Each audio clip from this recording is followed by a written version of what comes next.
Guys, welcome to Philadelphia Live. I'm Judea Murray. If this is your first time joining me, I just want to run through what kind of show you're getting yourself into. We talk about the news, we get you up to date on any breaking news, any live event that is happening as we speak. We also try to make sure you're most up to date on any of our latest headlines that's here in Philadelphia, South Jersey, Delaware, or across the country and across the world.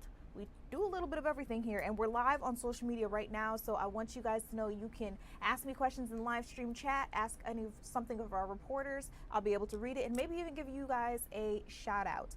But you are taking a live look at a couple of different areas across our country. First and foremost, of course, you've got Capitol Hill, because for just about 2 weeks now, U.S. forces have been attacking Iranian military targets. We're trying to stop Iran from attacking commercial ships in the Strait of Hormuz. Now, President Donald Trump says that he's threatening to take even more aggressive action if a deal can't be reached soon to put this war behind us. So again, you're taking a live look at Capitol Hill, where Congress tried once again to pass a war powers resolution today to stop President Donald Trump from authorizing any further military action in Iran. We'll find out where this passed, but also where it failed a little later on in the show. And on to the White House, you're taking a live look out there in D.C. as well. President Donald Trump has issued new double-digit tariffs on 60 countries. We're going to get into what's included and what's exempt in just a minute, so don't go anywhere. But he's also had a pretty busy schedule ahead of the day. He actually delivered some remarks at the EPA headquarters in D.C. before hosting the 2025 World Series champions at the White House. Coming from Philadelphia, should have been us, but we'll be happy for the LA Dodgers too. Stick around about 8:30. We'll give you a recap of his speech for them. And of course, you're also taking a live look at the Philadelphia skyline. We've just gotten news in-house that University of Pennsylvania has actually gotten new words. So the Trump administration has dropped its subpoena that required UPenn to turn over any information about its Jewish employees. So this is a big deal. Another big story that we can get into if you guys want to hear a little bit more about it. But let's get started very much so closer to home. This is something that is affecting everybody, but I want to talk about how it's affecting our region. Gas prices. Just talk to you about what's going on with the Iran war, and we're seeing that these prices keep climbing. So to help us get into it, I want to turn things over to Jennifer Joyce, one of our reporters who's been keeping an eye on what's happening out there. Jenny, what you got? Good evening, Judea. So we are here in Delaware County. We're in Folsom. We're at a Wawa. We are talking to people about gas prices. Nobody is happy to see this number going back up again. I mean, they were higher in the spring. They went down a little bit, and here we are again. So the national average of gas is about $4.09 a gallon, but here in PA, it's $4.23, jumping 23 cents in the last week. The spike is due to the rising crude oil prices amid the renewed conflict in Iran. Crude oil pushed past $100 a barrel. The last time we saw that price was in May. Again, gas prices then dipped a little bit. Many people keeping an eye on these prices, saying, here we go again. We talked to multiple drivers who say they try to avoid filling their tank all the way to try to save money. Basically, I budget my fuel. Like, I put in only what I could put in. You know, I gauge on how many miles and where I go during the course of the week. And, you know, sometimes I fill up and let it go. But other than that, it's kind of like I know what I use. So many people we talked to said that they try to limit, you know, where they go, how far they go when the prices start to increase like this. Other people say, you know what it is. Prices go up, prices go down. There's not much we can do about it. So people are handling it. People obviously are not happy about it. Of course, we're never happy to have to pay more money for something, right, Judea? Right, absolutely. And this brings me back to a couple of weeks ago. I actually asked around in the newsroom to some of our coworkers, you know, how were they trying to stomach these gas prices? And we got some interesting answers, including one that you just gave us then. Some people say they only fill up about halfway or maybe just a quarter of their tank. And then it's kind of like girl math where you feel like you haven't spent as much money. But then other people say they just try to find the cheapest gas around them. Are you hearing about any other way people are kind of cracking the code, or does it kind of seem like we're all just figuring it out? Yeah, you know what? So we talked to a young girl. She was 17, so she's new to the driving thing, and she said, you know, I just fill up $20 here and there. It's always $20. So she doesn't really think about the overall cost.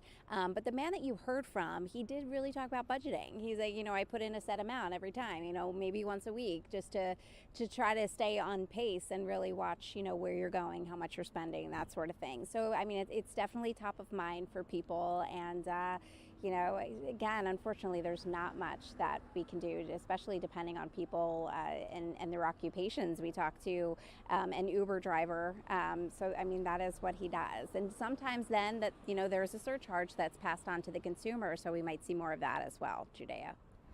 Jennifer, I'm glad that you brought up people who have to drive for work, because that makes me think of a community that we often forget about, the folks who have to use diesel.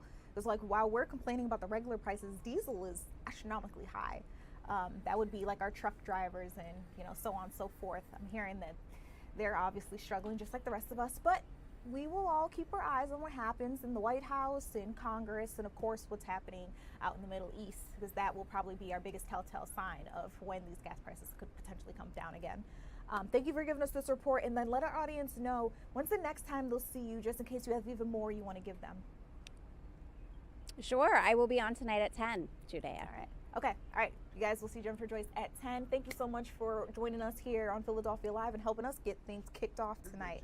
Now, speaking of gas prices, as Jennifer was saying, a lot of us are just trying to figure out different ways where we can cut corners and figure things out, like that guy who's budgeting. For me, I'm just going to be honest with you guys, I did not bring my vehicle to Philadelphia. I've decided that I'm going to have family drive it. They'll help me pay the car note off, and then I don't have to worry about gas prices and parking. I understand, though, not everybody has the luxury of doing that, and then also some people look at it and it's not a luxury at all, because of course that does mean that I'm taking public transportation. But for me it made sense, and maybe for you it's something else. But let us know where you guys are watching from right now. Oh, okay, it looks like we've already got somebody watching from California, but let me know which cities, states you guys are joining us from on any of our live stream chats. Again, I'm able to give out shout outs if you guys are interested in that, but also what can be kind of interesting, I can go on AAA's website and check out what the average price of gas is for you in your area. So that might be interesting to you as well. And then let me know too, we were just talking about different ways that we're cracking the code with trying to either pay less for gas or feel like we're paying less for gas. Do you guys have any tricks of the trade that you want to share? Let us know. Ooh, wow. Somebody's watching all the way from Liberia. Shout out to you guys. We've got North Carolina in the house too. If you're comfortable letting me know your city, let me know your city. If you're not, that's okay too. We can shout out states. So shout out to Timmy from North Carolina and Marky Mark from Liberia. All right, more of you guys are joining us in our live stream chat right now. I'm seeing the numbers get run up. We are going to take a quick break. When we come back, I've got your weather forecast. We'll be touching base with one of our meteorologists, Scott Williams, on what's going on out here. It seems to be a beautiful day, but how long will it stay? We'll be right back.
Welcome back on into Philadelphia Live. We'll get you your live weather report in just a second. I want to give you a live look real quick of what's happening out in Madison, Wisconsin. So according to police, there was a shooting out there.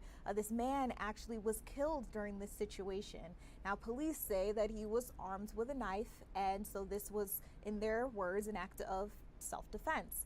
Of course, there have been plenty of press conferences where police are trying to address the situation. And again, right now you're taking a live look at a vigil where people from literally all walks of life have come out. They're very passionate. Normally I would let you listen in to these kinds of situations, but I will be honest with you, right before we came out to do this show with you all, there were quite a few F-bombs that were dropped out in the crowd. So for now, we'll keep it muted. Let's get you your forecast. I'll get you up to date on this incident and who's involved in just a second. I want to turn things over to our Scott Williams. Scott, if anybody has plans this weekend, this seems to be the perfect time. Tell us what's going on in the weather.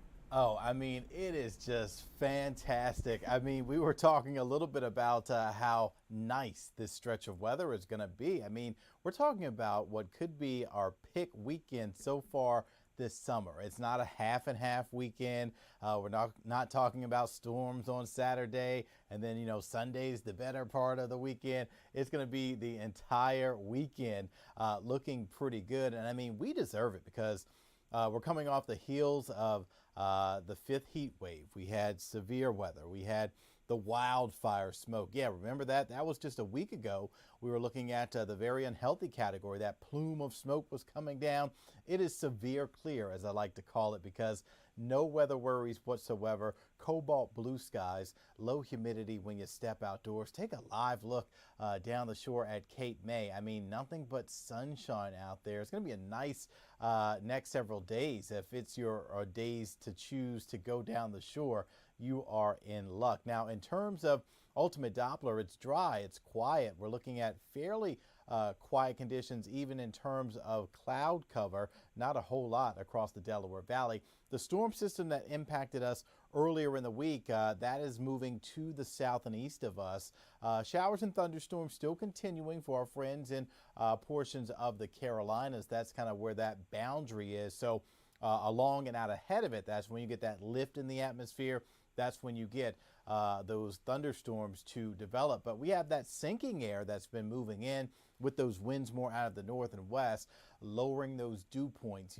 Anytime we say dew points are above 60, it starts to feel muggy, it starts to feel oppressive, but we actually have dew points that are falling into the 40s. So very refreshing, almost feeling kind of like a fall preview in July. And we'll take it as we look at these temperatures, numbers 70s to low 80s. We only maxed out at 83 degrees officially today for Philadelphia, and that's a good 5 degrees below where we should be for this time of year. Now, take a look at these dew points. I've shown you the dew points just a few days ago. We were in the 70s with dew points. That's very tropical, very oppressive, that air you can wear. But look at these dew points.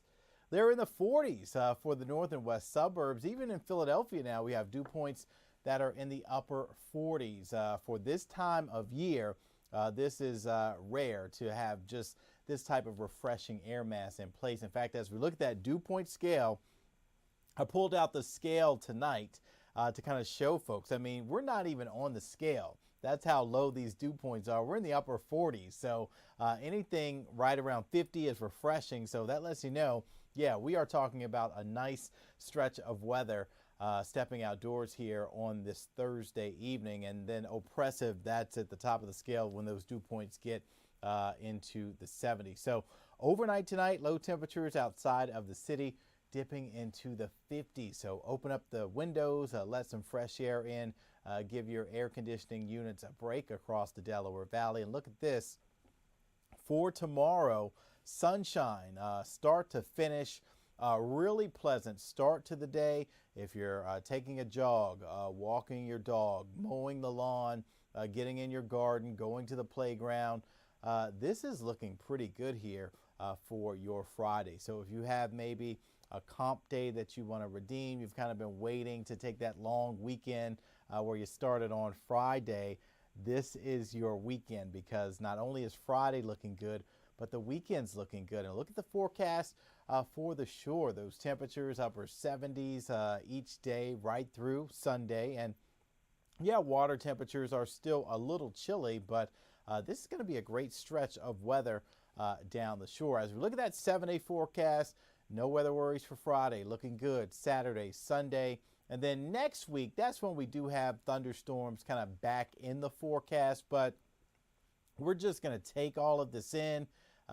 soak up the sunshine, the pleasant conditions, the dry stretch right through the weekend. And then we'll worry about those storms as we get toward next week. Now, the 10-day temperature trend, that will take us out of the month of July and, yes, into the month of August. So we are already talking about the month of August. So next weekend, in fact, you can see that's August 1st, August 2nd. So turning the page into a new month. Temperatures will be in the upper 80s to near 90 degrees, but that's where we should be for this time of year. But we're not looking at any heat waves just yet. Now, of course, we've been talking about Tropical Storm Bertha. We've been keeping tabs on that system all week long. It is dissipating right now as it's moving about 35 miles to the north of Galveston, Texas, or near Houston, of course, moving to the west-northwest, 13 miles per hour, 40-mile-per-hour winds. This is going to just dissipate as it continues moving on off to the west. Now, most of that convection is off to the south and west of this storm. I think some of the heavier rain will be falling around places like Corpus Christi over the next 24 hours or so. So we'll be monitoring this.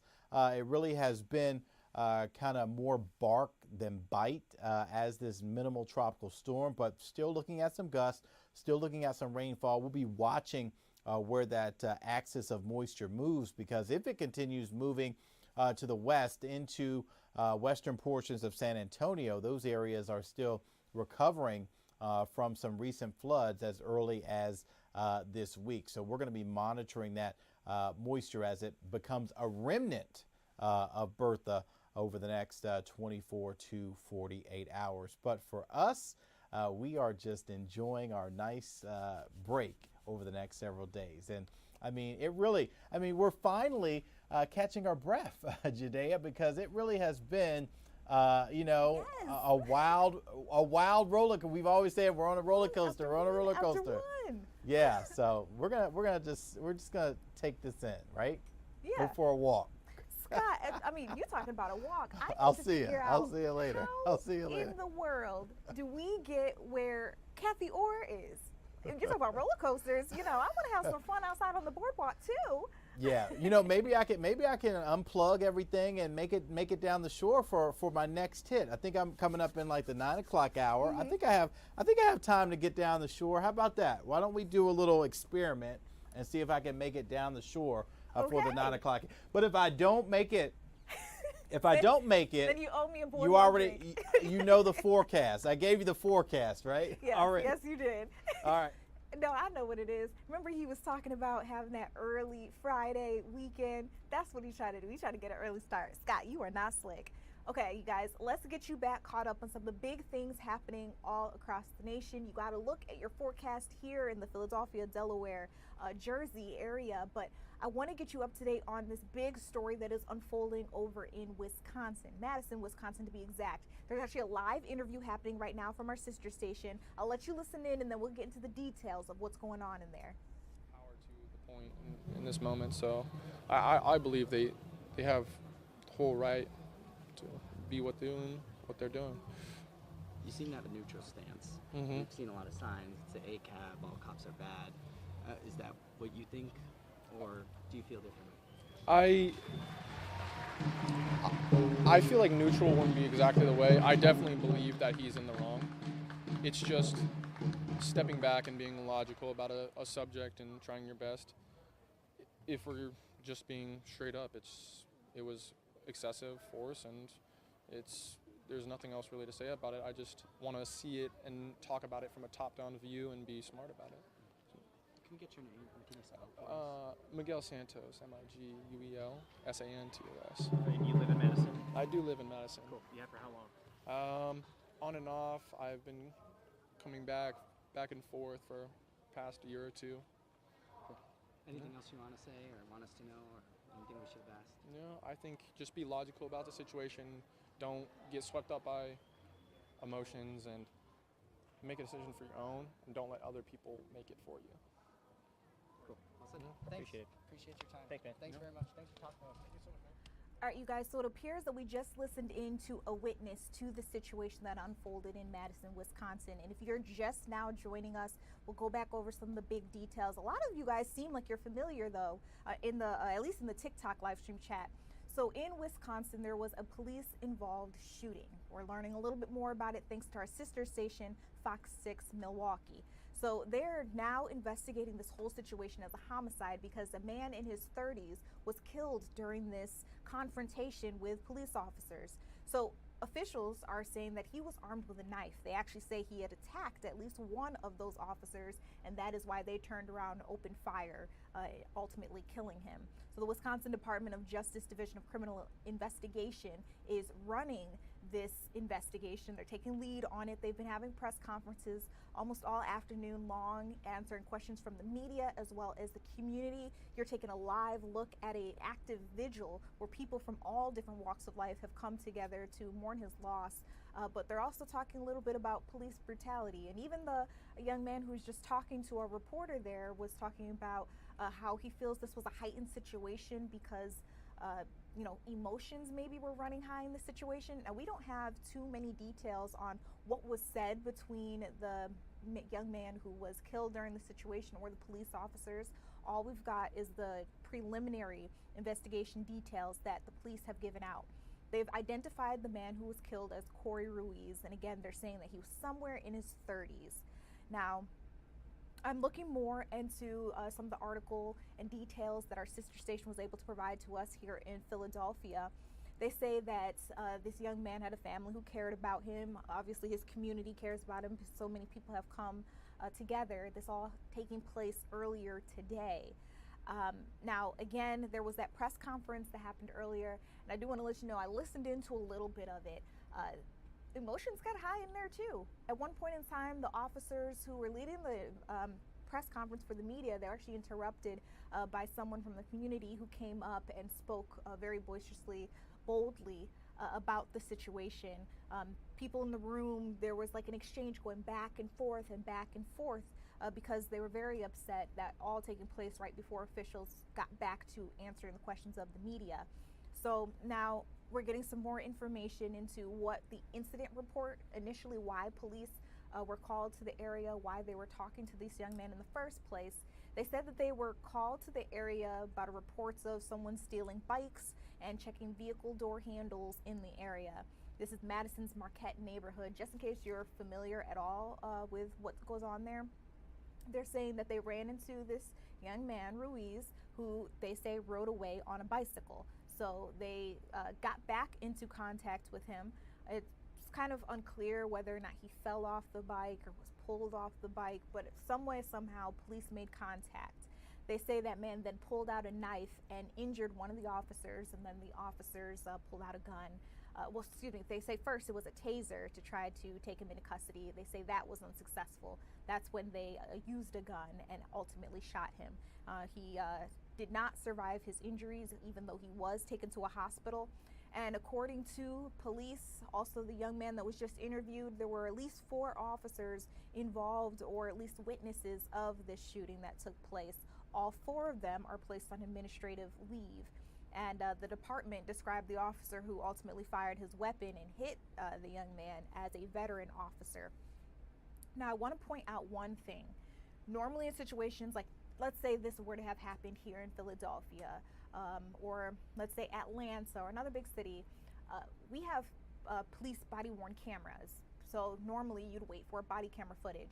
Well, according to the Madison Police Department, their officers don't wear those body-worn cameras. And so it's not likely that we'll see footage from a personal perspective of what exactly took place. I'm sure there are plenty of investigators, plenty of our reporters as well, trying to figure out what happened in terms of getting maybe doorbell camera footage or something of the like to get a better look at what exactly took place. But, we're all still looking into this. Given the details that they're saying this man had a knife and that he used the knife to injure one of those officers, they are saying that this was an act of self-defense. But of course, people in the community are not so sure that that's what took place. They're upset, and they're making sure that their voices are heard. So this is what's going on right now. If there are more talks at this vigil, I'll try to bring you out to it, but I do want to let you all know I've been listening in, and every now and again we do hear some very sensitive language being used, so I'm just trying to be mindful of our viewers and not air curse words and sensitive language, derogatory terms, but if I can show you pieces of what's going on, I will try to bring you guys back out there live. So far, there have been no charges filed in this young man's death. We are going to take a quick step back. When we come back, I've got a really interesting interview for you guys. It wasn't one that I did either. My colleague, Bill Anderson, was talking to this expert on the future of AI and how it's a little bit scary. So we'll get into what's at stake and why we're even talking about it in the first place when we come back.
Hey you guys, welcome back into Philadelphia Live. I'm Judea Murray, and I had to bring up someone from our digital team. Jake Leonard is up here with me. Hey. Hey, it's been a minute. Yes, it has. So I want to get caught up on, what the people are scrolling on, what they're looking at, what's popping on social media right now.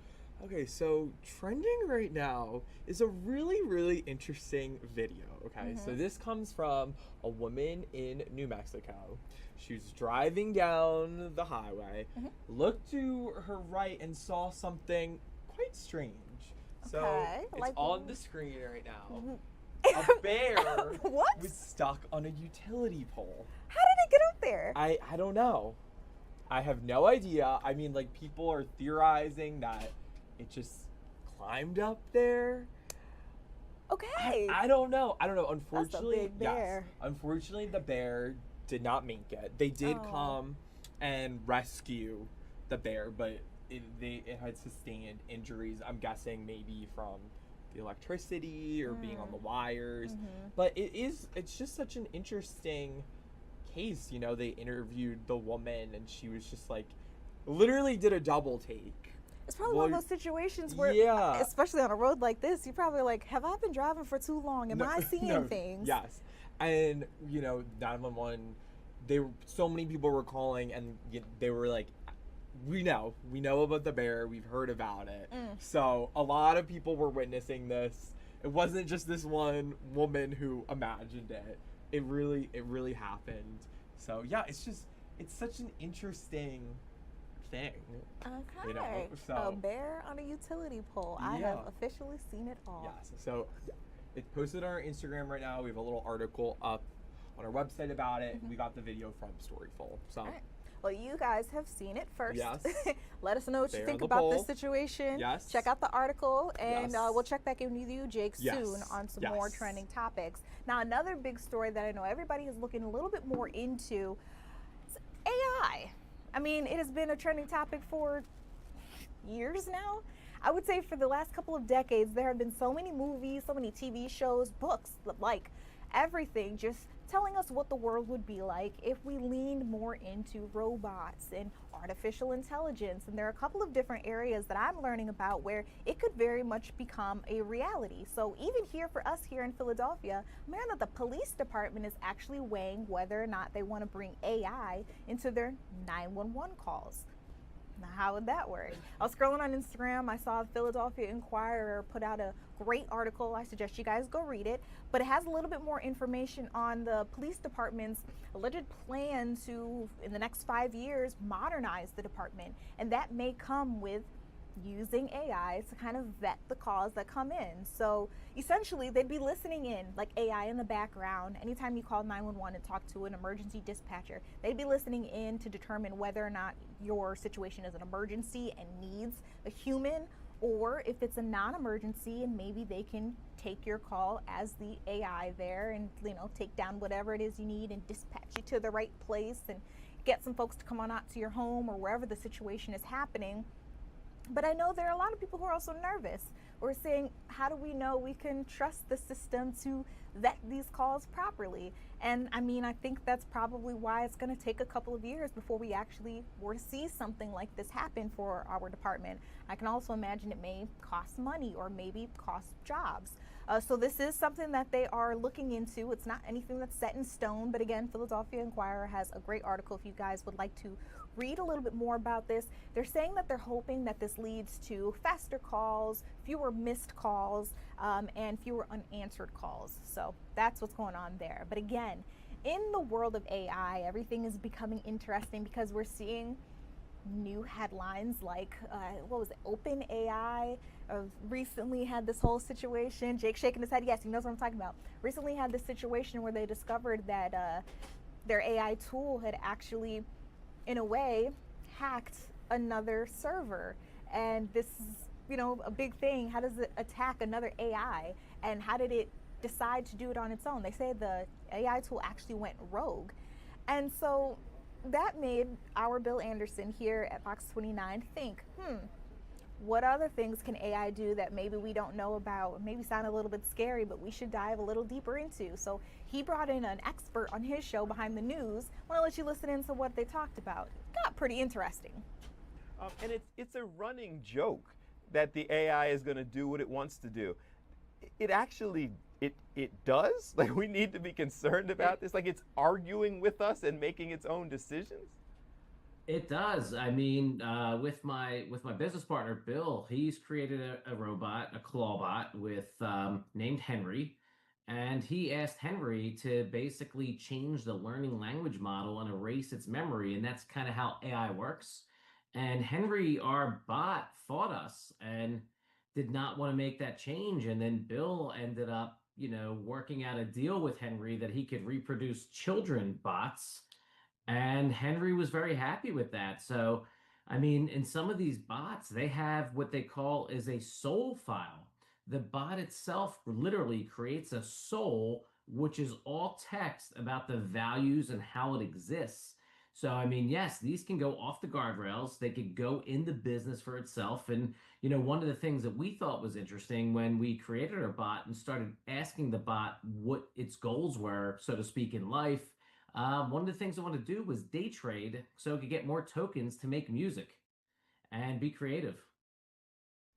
All right, so I am half laughing, half terrified. So if the people who can sit there and design these things, like all of these different movies come to mind with these robots that are like babysitting the kid, and then they don't like the way the parents are taking care of the kid, so they start making different decisions. Like, how far are we from this, and I mean, can it be controlled?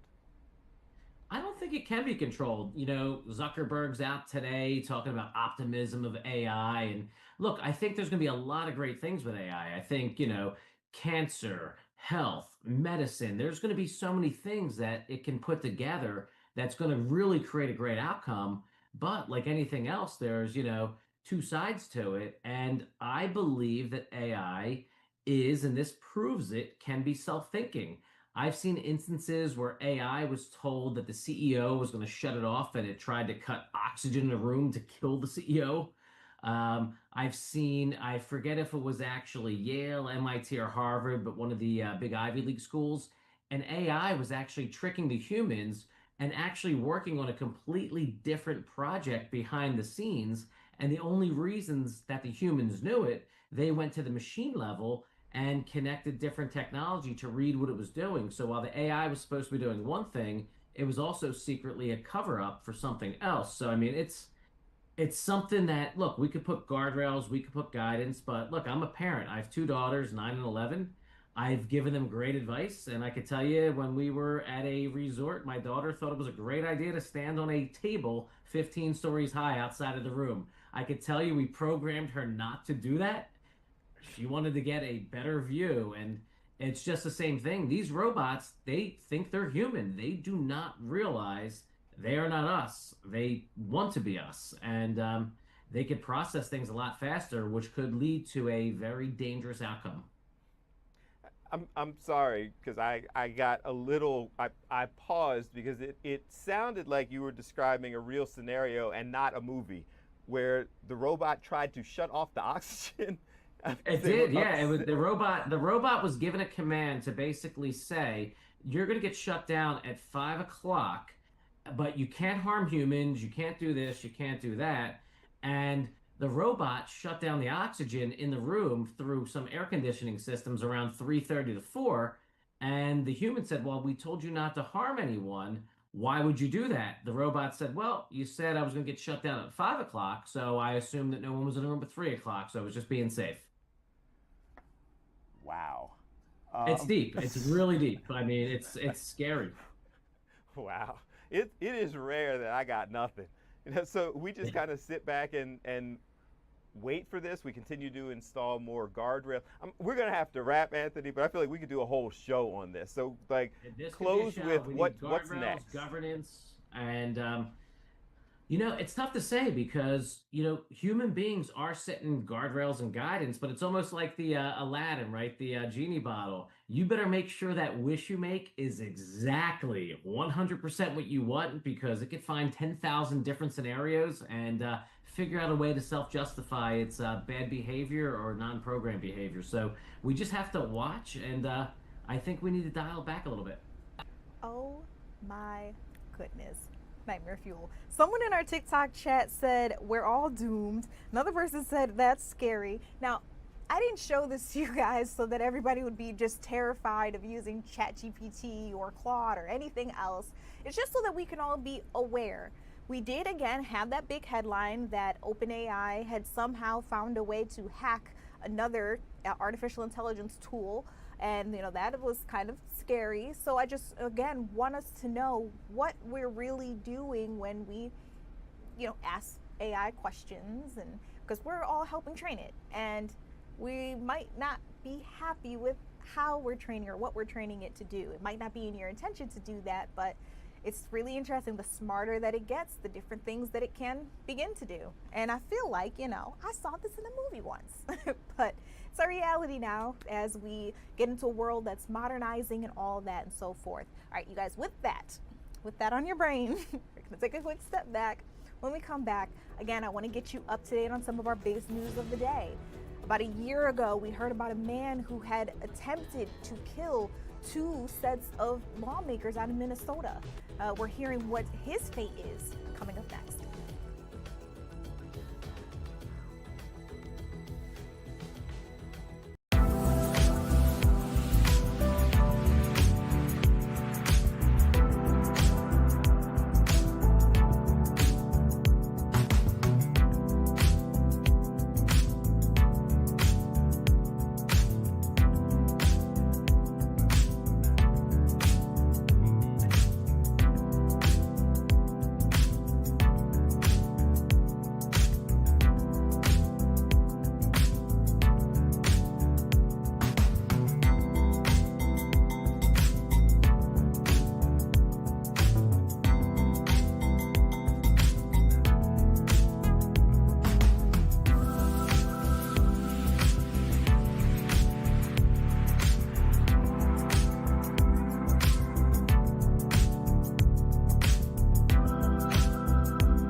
right, welcome on into Philadelphia Live again. You're taking a live look at the White House. We're getting you caught up on some of your biggest news of the day, and that includes keeping up to date with President Donald Trump's agenda. So earlier today, he actually held a press conference where he was sitting down with a couple of our other lawmakers, some other people in his cabinet, and he was talking at this big event. We'll get into exactly what took place there in just a second. That all took place in D.C.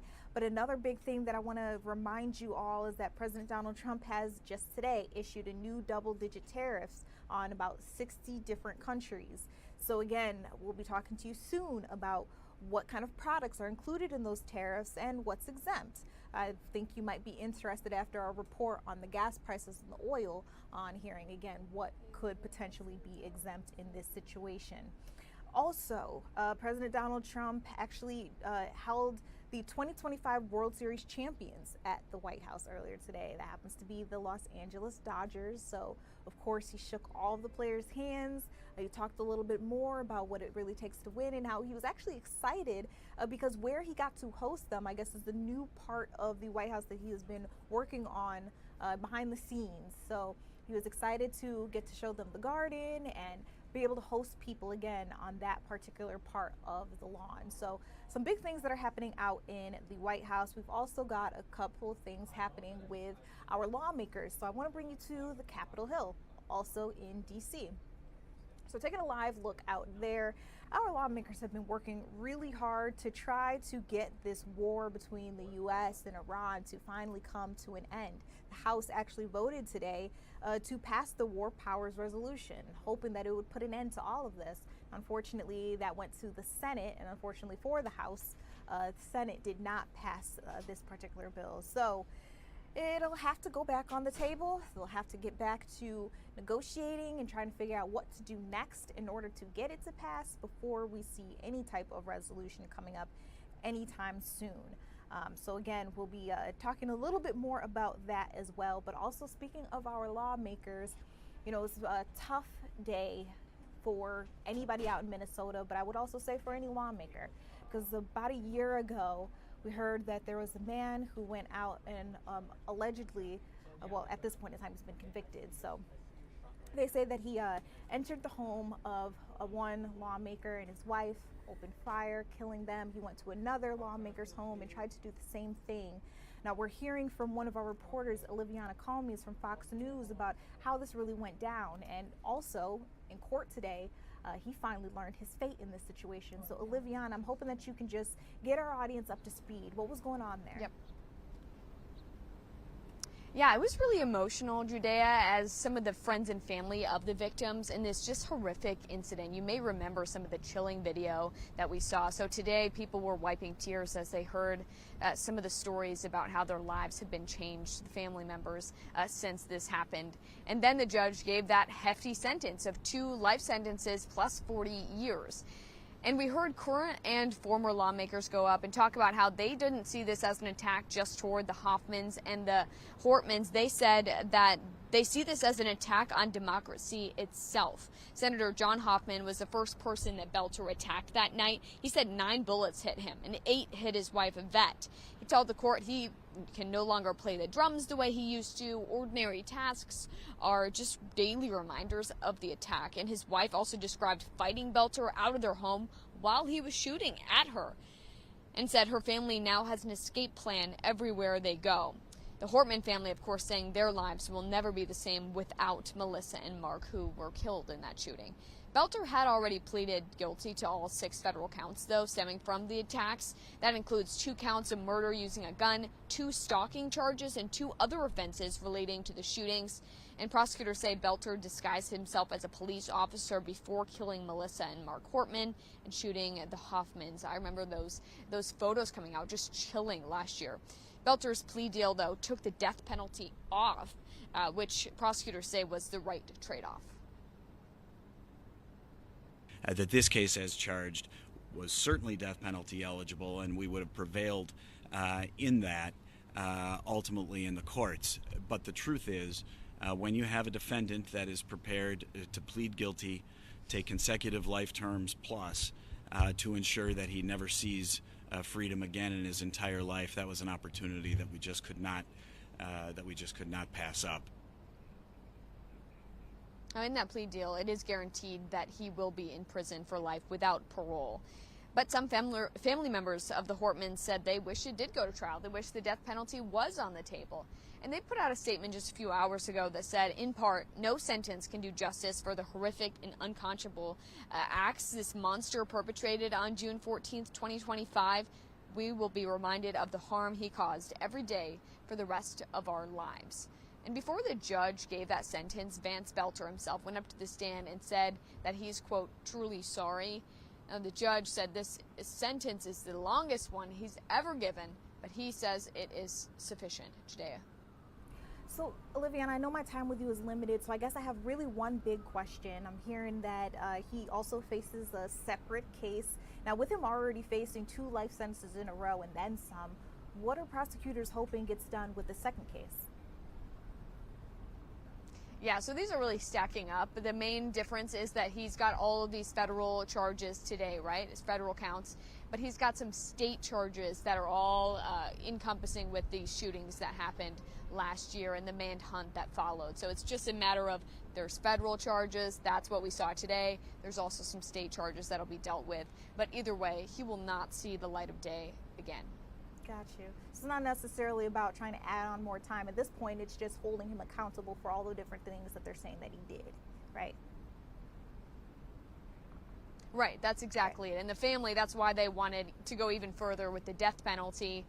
They did say that no sentence would really, make up for their family members being gone or have severe PTSD now. No, I completely understand. Thank you for giving us a look at what's going on out there in Minnesota. I remember when this story first broke for us here at the different Fox stations around the country. So it's nice to also kind of get it tied up with a bow to show us this is the outcome. And we wait and see what happens with the next case. Liviana, thank you. Now, again, you guys, my time with her was limited, but one thing that I would definitely be interested in knowing as well, she had mentioned that at the very end, he took the stand and he did tell the family that he was very sorry about what took place. My question would just be, how did they react to that? How can you react to that? Maybe we'll have another opportunity to be able to ask some questions like that. That being said, I want to turn our attention to some things happening here locally. So for those of you who may be watching us from the Pennsylvania area, the Delaware or New Jersey, I hate to say this, but if you live in an urban part of any, place, you are bound to see some critters. And according to some Ben Salem residents, they're saying they're seeing some rats. And I'm hearing that not everybody believes that it's true. So I want to touch base with our Shawnette Wilson. Shawnette, first of all, I am so sorry that this was your assignment for today, but what did you find when you were out there? Oh, I'm home in bed when the rats are out, so I did pretty well today. But you mentioned, we expect this in an urban area. So we're out in Bucks County, which, they live in a suburban neighborhood, but the rats are here. So if you haven't rolled the video yet, for people who get kind of squeamish, now's your chance to do it. We're only going to show one picture, but we do have a picture to show. And it is of a rat that one of the residents out here was able to trap and dispose of. So I talked to 2 women today who again live here in Bensalem, and they tell me that this problem for them had popped up maybe a year ago, right? One lady said that she noticed that there were holes in her backyard, and then she said that was last summer. And then by the time the fall came around, she said she looked out her window one day and saw 30 rats running around in her backyard. No lie, she said 30 rats. I asked her how she felt about that. Her exact words were, I was freaked out, which I can totally get that. So come to find out, other people in her neighborhood have been experiencing the same problem, finding holes in their backyard, and then ultimately finding out that they had a problem with rats. So some of them, have taken matters into their own hands. And I know that there are a lot of people who disagree with this, rats have rights, according to some people. But this lady was like, this was too much for her, right? So she put down sticky traps in her backyard, and she was actually able to catch 2 of them on her own. But then she said the problem just got out of control, and she had to call in for, professional help to, try to put a dent in this problem. Another lady said she's trying to go a more, I forgot how she put it, natural route. I don't know what that would be, putting together some sort of like potion to have it eat and then, you know, just go on about its way naturally. But either way, seriously, this is disrupting, you know, their quality of life. This is a neighborhood where, you know, you'll see that, you know, it's very green, you know, they've got parks and, you know, people are out walking their kids, they're walking their dogs. And then so to have something like this just come in large numbers. I mean, we're talking about some people saying dozens of rats like on their property that they have no idea where they're coming from. They are getting pretty desperate to get rid of them. So again, I talked to 2 women today. Let's listen to what they had to say.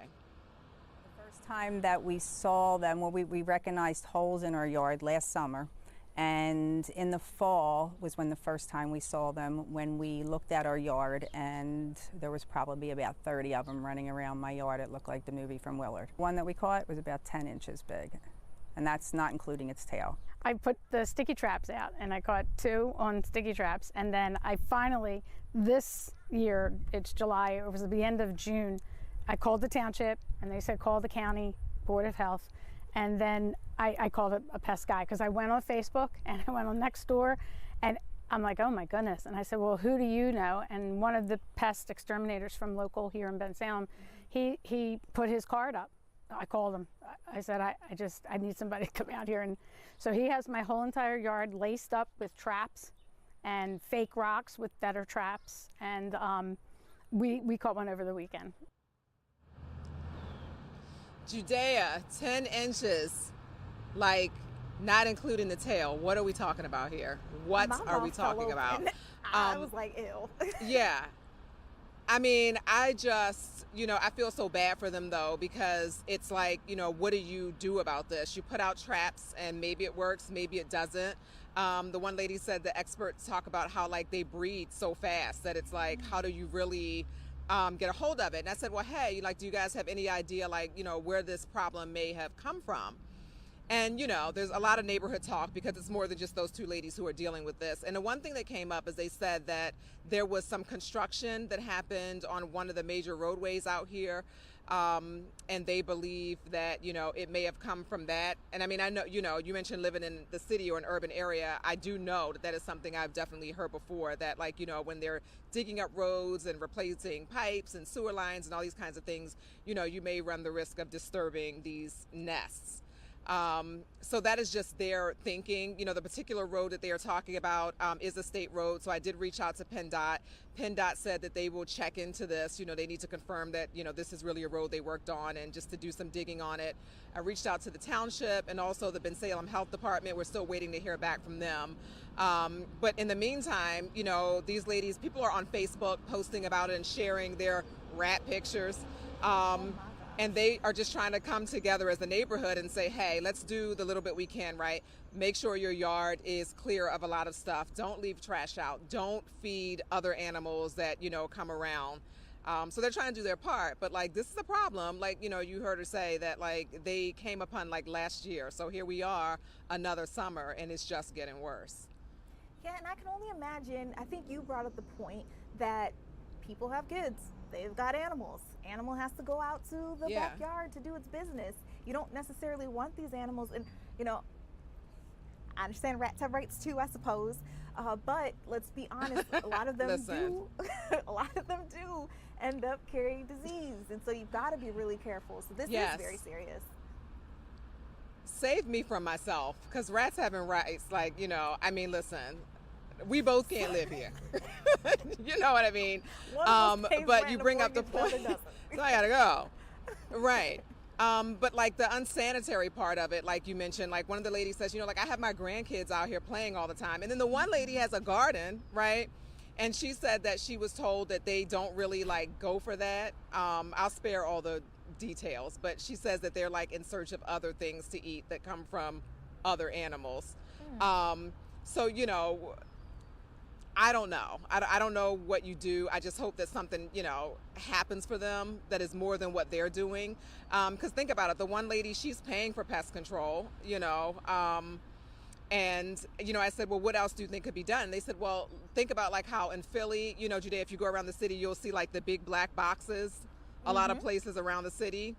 she's like, maybe they need to bring those here, like line them up in the back of the houses. We're all connected in some sort of way, and like maybe the township should provide that. We'll see. And I guess at least then you wouldn't have to see it. I understand the one person said that she wanted to go the more natural route. I assume then she just doesn't want to see an animal that has lost its life. Shawnette? I mean, and can you imagine like even the whole disposal process? No, I can't. It all freaks me out. Somehow I had to I've ask gotten her. lucky I was enough. like, so what did you, I said, what did you do with this? Like you trapped it, and then like, what did you do? And she was pretty much like, listen, she had to do what she had to do. And I'm like, I could never like get it together and get it out of there. So, I mean, it's just dirty all around. Rats are out there. Again, I just hope seriously that we do, the story, and, once we hear back from the township, PennDOT, and the, health department, that maybe they can get together and decide on something that might help more than what the neighbors are able to do on their own. That's very true. Shawnette, I'm learning that sometimes it takes the city, the town, whoever, to see that it's not just one person with a complaint. It's a much larger situation. They get the visual to it and more people talking about it. So we are hoping that this report does just that. We're going to let you go. Get home, get safe, or whatever it is that you have to do before we see you again on 10 o'clock news. But I'm going to make this story even longer for you at 10 o'clock. That's what I'm going to go do now. We're going to get to see more pictures. Ew. Bye, Shawnette. Now, her whole day wasn't just ratty. We actually had a word that she actually got out to do pretty cool things. So earlier today, she made her way to the Lutheran settlement houses. We're talking about Shawnette Wilson, our reporter, right there. She was actually talking to teenagers who are learning a little bit more about, teen dating violence, different things that they should know about, different things to avoid. And in one particular moment, I thought it was really heartfelt. She actually had them open up and learn a little bit more about loving themselves and their own image. Take a listen to what she had to say. Have you all heard the phrase, like, you are exactly who you think you are? So that starts with knowing who you are and thinking positively about yourself. What we feed into our brains, what we feed into our mind, goes into our body and comes out in our behavior, right? And this is probably not anything new. I just always feel like it's something that you all know this, but it's something that I think in this day and age that we're in with social media and streaming and, just constant access to each other, it is a good reminder to yourself that you need to feed yourself positivity. And it doesn't mean that we're perfect, right? Sometimes we make the right decision, sometimes we make the wrong decision. I'm a full adult and sometimes I don't get it right. So we just need to constantly be feeding ourselves positive things, whether it is I'm kind, I'm talented, I'm creative, I'm smart. Each day you should be telling yourself something that is positive about yourself so that you can block out the noise of the world.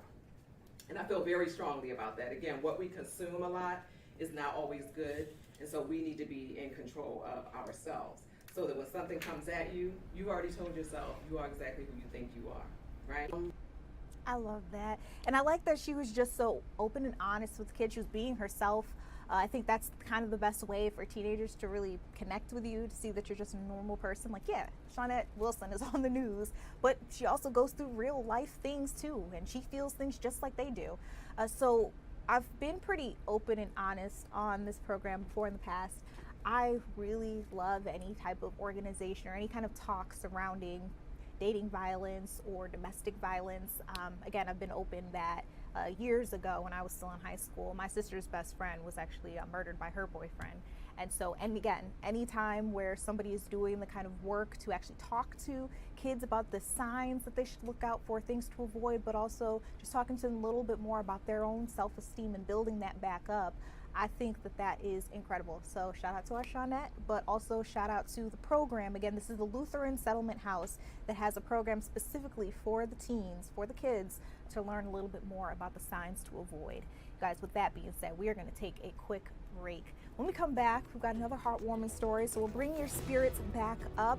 We're going to try to figure out what's going on with this program, again, here in Philadelphia area. They're trying to make sure that our furry friends have some forever loving homes. We'll get into it when we come back.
All right, welcome back into Philadelphia Live. You guys see a lot of people joining us in our live stream chats. Remember that you can ask a reporter any question through me. Just let me know what you want to hear about. I'll be able to read it in real time and get it on over to them.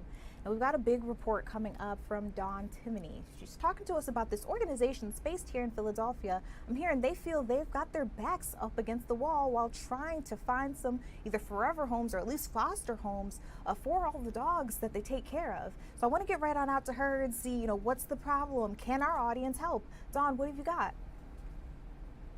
Well, definitely the audience can help, Judea. So ACT Philly is the city's only open intake shelter, and that means that people are dropping off animals, dogs, cats, all the time, surrendering them for whatever reasons. A lot of it lately has been financial, housing. They have to move out of a house and they're in transitional housing. They can't take their pets. A lot of sad stories. But the bottom line is that ACT Philly is really, really overcrowded. And it's often overcrowded. But we spoke with the executive director and she said this is the worst it's been since 2016. She said they're on par to take in 700 dogs just in the month of July. And they only have 2 open crates per day. And she said she was driving into work yesterday and today, and staff were calling her saying, like, we have no space, and they'll get 22 dogs in one day. We were there. We witnessed a room that's supposed to be a playroom for dogs filled with crates and dogs because they just have run out of space. So there are dogs everywhere, not just in the kennels. Anyway, they have a lot of generous donors. They're taking advantage of grants and also the city of Philadelphia. They're working with the city of Philadelphia in 22 different areas in Philadelphia, almost half the city, where they're offering a spay-neuter program for pets. And this is big because it will control the pet population. It will prevent unwanted litters. So this is really big. And it's active right now. People can go on ACT Philly's website and sign up to have their dog spayed or neutered. And it costs a lot of money. It could be anywhere from $200 to $600 to spay or neuter your pet. So this is really, really a big deal. And the zip codes in which it's offering this program are areas in the city where they do see a lot of high surrender, of pets. So that's one thing that they're doing, ACT Philly. They also have grants and donors. They have a program right now where if you foster a dog for 4 weeks or until they get adopted, you get $200. But if the dog gets adopted in 2 days or a week, you still get the $200. And that also includes supplies and food and training support. So you could foster a dog for a month, free up a kennel, teach your kids about what it's like to have a pet, and maybe you'll even fall in love and keep it. Then they're also offering other incentives, including for rescues, where if you pull a dog that's over 40 pounds, you get $750. If you pull 2 dogs, you get another $500.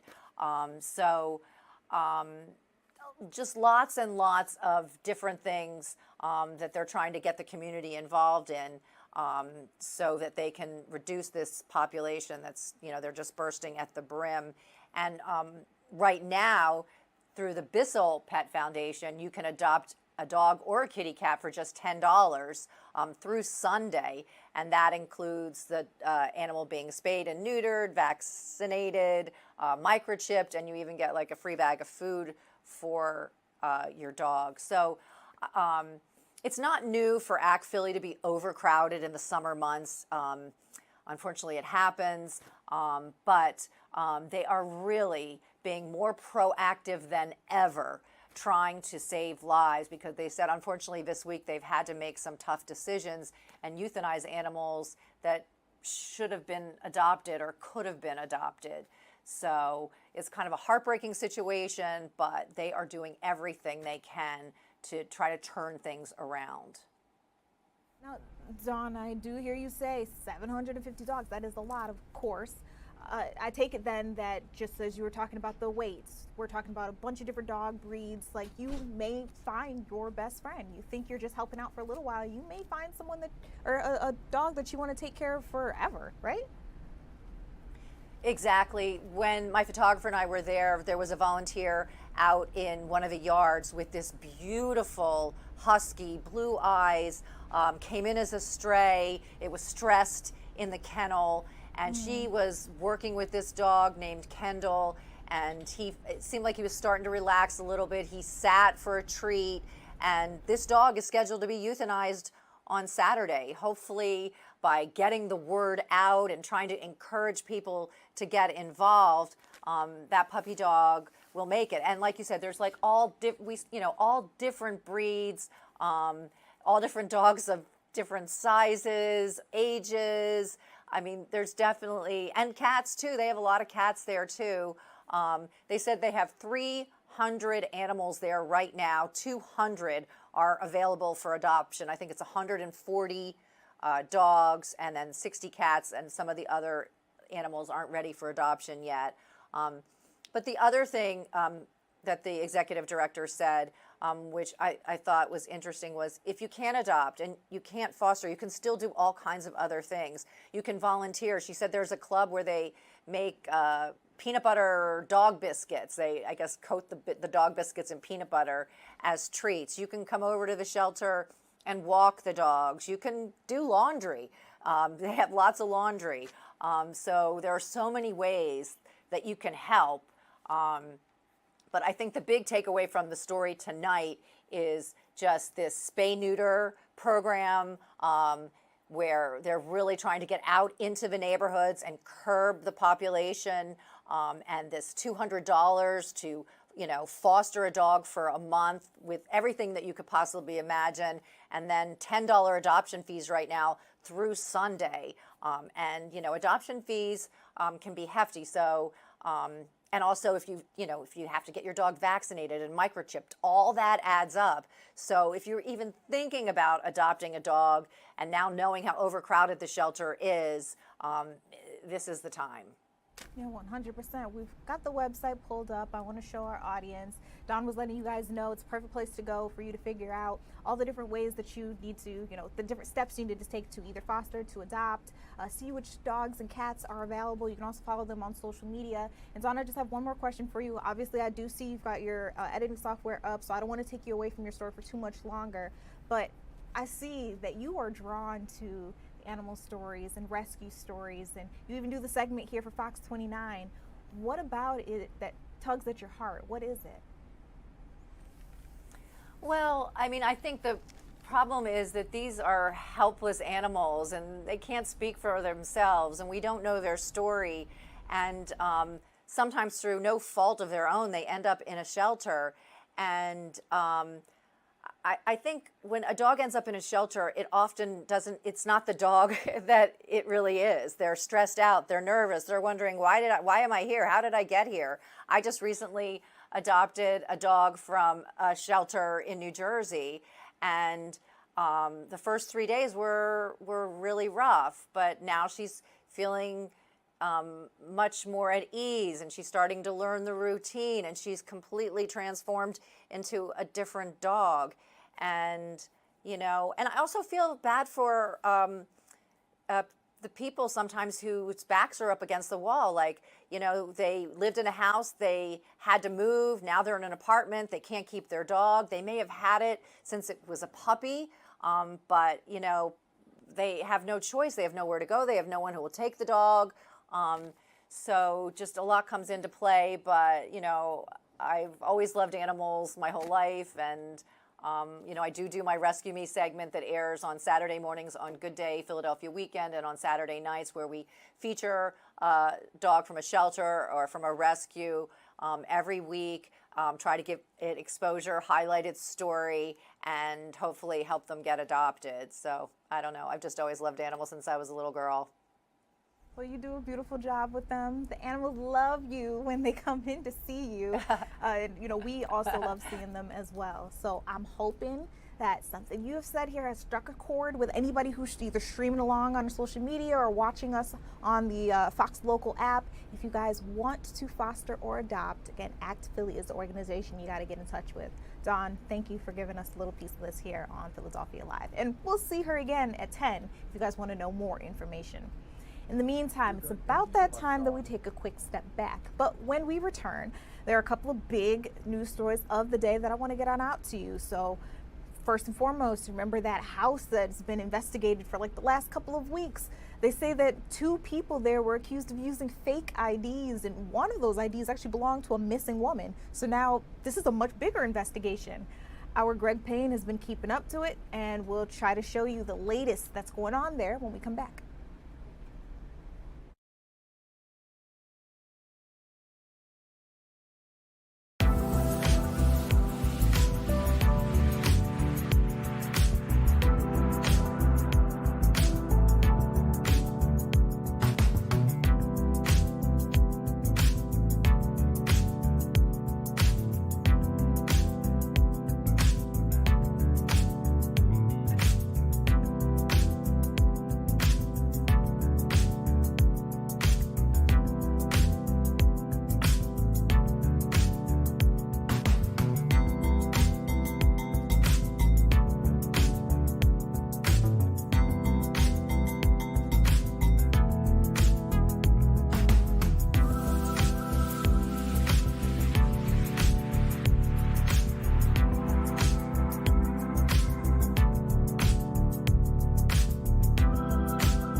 Welcome back into Philadelphia Live. I'm Judea Murray, and I'm going to be very honest with you. This is just a sketchy story that seems to have more questions than it does answers. Our Greg Payne has been trying to keep up with what's going on out of this only home. If you guys are familiar with the Philadelphia area, that's a specific neighborhood out here. They have been excavating or like digging up this yard for a home that belongs to a man, or at least is inhabited by a man who, according to police a couple of weeks ago, was caught with multiple fake identities, or at least those identifications. One of those IDs that they found on him and a person who was with him, they say belongs to a missing woman, which has stirred up a whole nother case. Where is this woman? What happened to her? What connection does she possibly have with this man, with the person that he was found with this home? Let's get in to see what Greg Payne has found so far.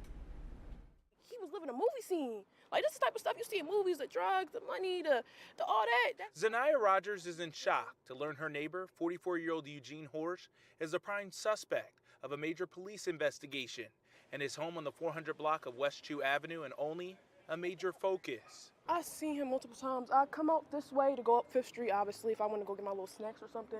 I see him outside.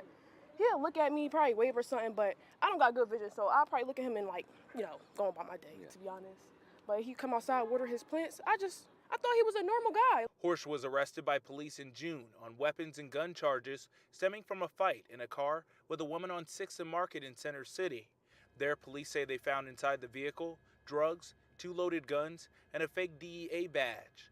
That incident then led police to raid the Olney home last month, where they found more guns, ammunition, drugs, various chemicals that they believe was to make drugs, and a 55-gallon drum attached to water lines. The investigation has since expanded to possibly involve at least 2 missing persons cases. At this time, police have not found any bodies in the home. You never know what people are doing in their homes. You get what I'm saying? So I don't put nothing past people. He did look a little creepy. Over the last 2 days, investigators and water department crews have been on scene, excavating pipes connected to the home and using cameras, searching for possible evidence. But after 5 weeks, authorities say they are wrapping up their investigation, a hopeful sign for people in the neighborhood who are anxious for more information to come out. I'm very interested. That's why I was standing over here being nosy, because I want to know what is going on this block that I grew up on. Well, again, more questions than we do have answers, unfortunately, in this case.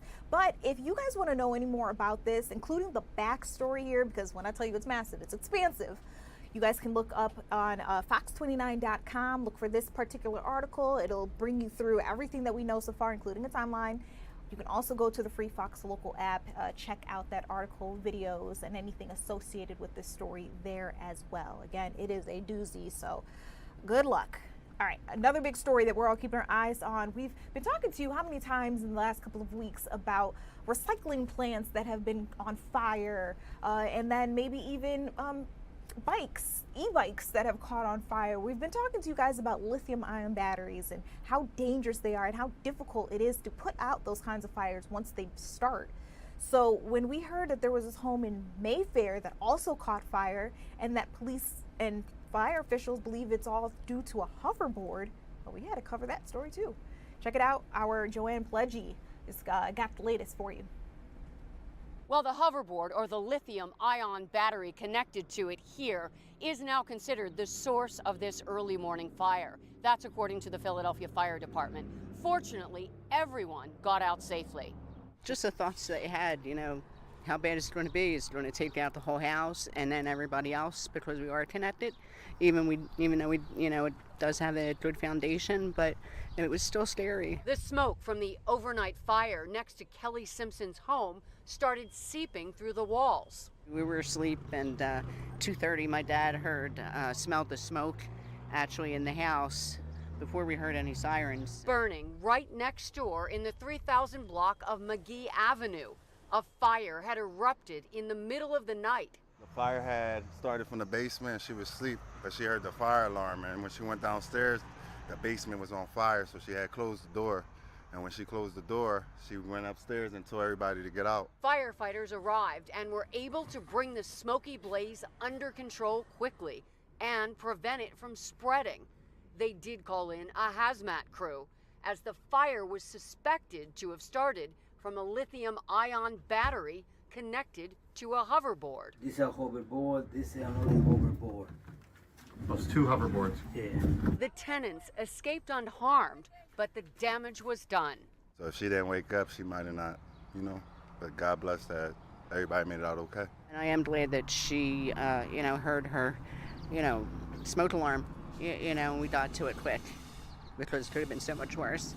Fire departments say e-bikes and e-scooters are the fastest growing source for lithium-ion battery fires, and they recommend following all of the manufacturer's recommendations for charging those batteries. In Mayfair, I'm Joanne Pledgy, Fox 29 News. All right, you got the latest there from our Joanne. Again, another story that if you'd like to hear more information about or see more details, fox29.com or the free Fox Local app. Now, got a crazy video I want to bring you on out to. You've probably already seen it on social media, but just in case you haven't, it is viral for a reason. Take a look at this. So, as you can see, SEPTA police, they are shoving this man. It's been caught on video. Well, the man backs up and he actually hits a guy who was in a wheelchair. Now, not only was he in a chair, but he's an amputee.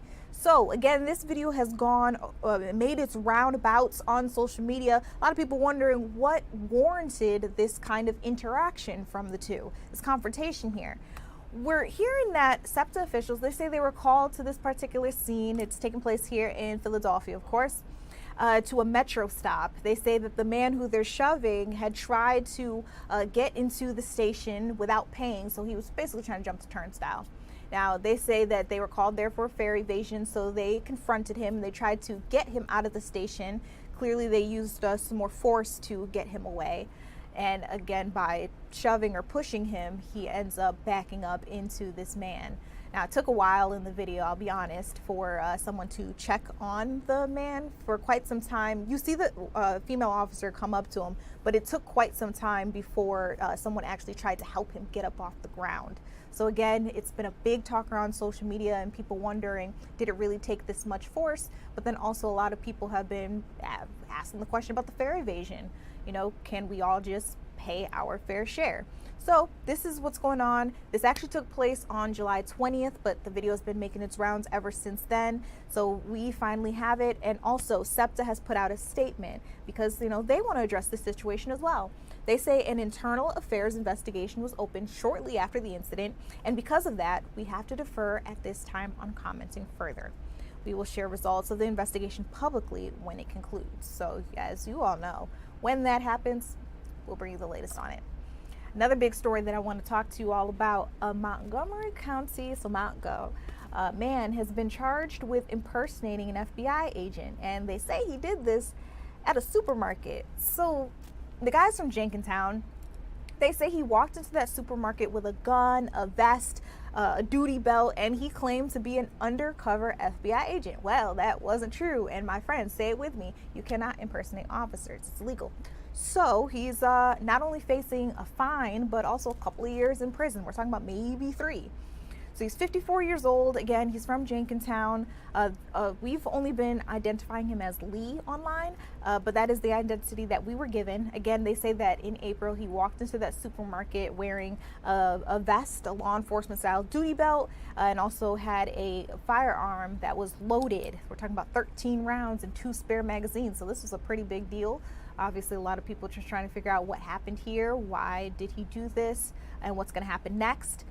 They say that he had tried to conduct a security check before he was stopped by officers, and he told them that he was an undercover agent. They, of course, looked into that and found out that it wasn't true, and so once again, he is now facing, at the very least, a fine, at the most, a couple of years in prison.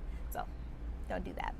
Last story that I want to bring up to you guys. We're hearing more about a situation that unfolded overnight with a 60-year-old woman who apparently was armed trying to break up a domestic dispute or situation. Say that this was a fight between 2 younger folks. We're talking about a 38-year-old man and a woman in her 30s. Now, they say the 60-year-old woman tried to break up the fight. This was all inside of a Philadelphia home, and it took place last night. They say that the 38-year-old man then turned on the 60-year-old woman and allegedly assaulted her. So she took out that gun, and they say that she shot him and at least fired off 2 more shots. They say that he was found with a gunshot wound to his leg. He had also been stabbed in his back. No more words about, who caused that particular injury, but he was taken to the hospital in critical condition. He is also in police custody. Again, this was originally a fight between a 38-year-old man and a 36-year-old woman. We're just trying to figure out more information about this, but it looks like no charges have been reported by the police so far. So as far as we know, that 60-year-old woman is not getting in trouble for the situation that happened. Still, it's unclear what exactly caused the original fight between the younger man and younger woman, why they were going at it, and how the 60-year-old woman got involved in the first place. But those are the details that we do have. You guys, we are going to take a quick break. When we come back, I want to talk to you about some other big news of the day. But this stuff is a little more national, stuff that's going to hit you in your pockets, maybe even hit you in your gut.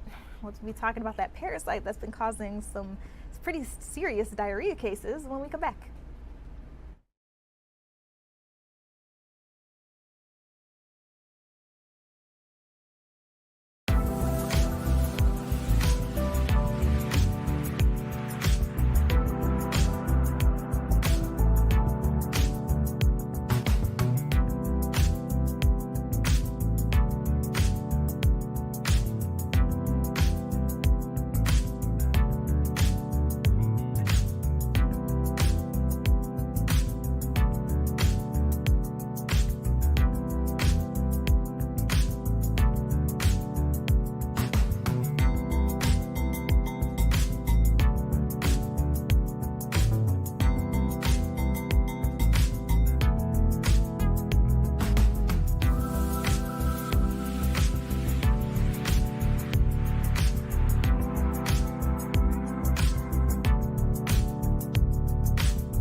Welcome back into Philadelphia Live. I'm Judea Murray. I want to touch base real quick before we get into some other stories on one story that I just brought to you guys. We were showing you some video of this man in a wheelchair who had been backed into during some sort of scuffle with a man and police out in Philadelphia. And when we were showing you the video, obviously you can see the man in the wheelchair fall on the ground, and it took a while before anybody really addressed him and helped him get up.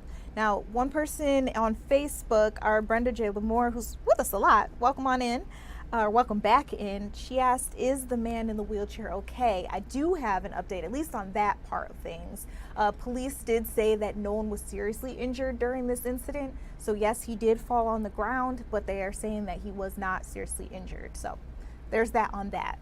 Now, you guys, for the last couple of weeks, I've been talking to you about cyclosporiasis, cyclospora. I've said it so much that I actually learned how to say the word. And it's that parasite that has been causing explosive diarrhea. We've learned that different things like basil, cilantro, lettuce, raspberries, things like that are actually harboring this microscopic parasite. So something you can't even see with your naked eye. And unfortunately, if it is in the fruit or veggies that you are eating and they haven't been washed properly, you could end up contracting the illness that would cause you to have that explosive diarrhea until either it worked its way through your body or you took antibiotics to help yourself get over it quicker. Well, sit down, my friends. We're hearing that there's another outbreak of cyclospora, and unfortunately in this case, they're not quite clear on what produce is harboring the particular illness. And that's kind of scary to know, going back to the store and whatnot and trying to figure out what you're going to buy, what you can and cannot eat. So far, we don't have any word just yet on what's holding this particular bout of cyclospora. But we have heard that this outbreak included at least 72 people as of yesterday. Now, once again, details on this are a little shady.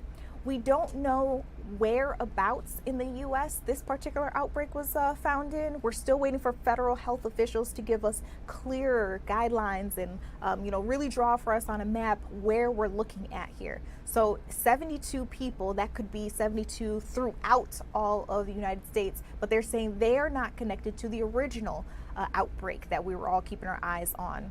And of course, federal officials are also keeping their eyes still on Taylor Farms, even though there's been a report that came out that said it was a false positive, that they ended up finding the illness was connected to their particular brand.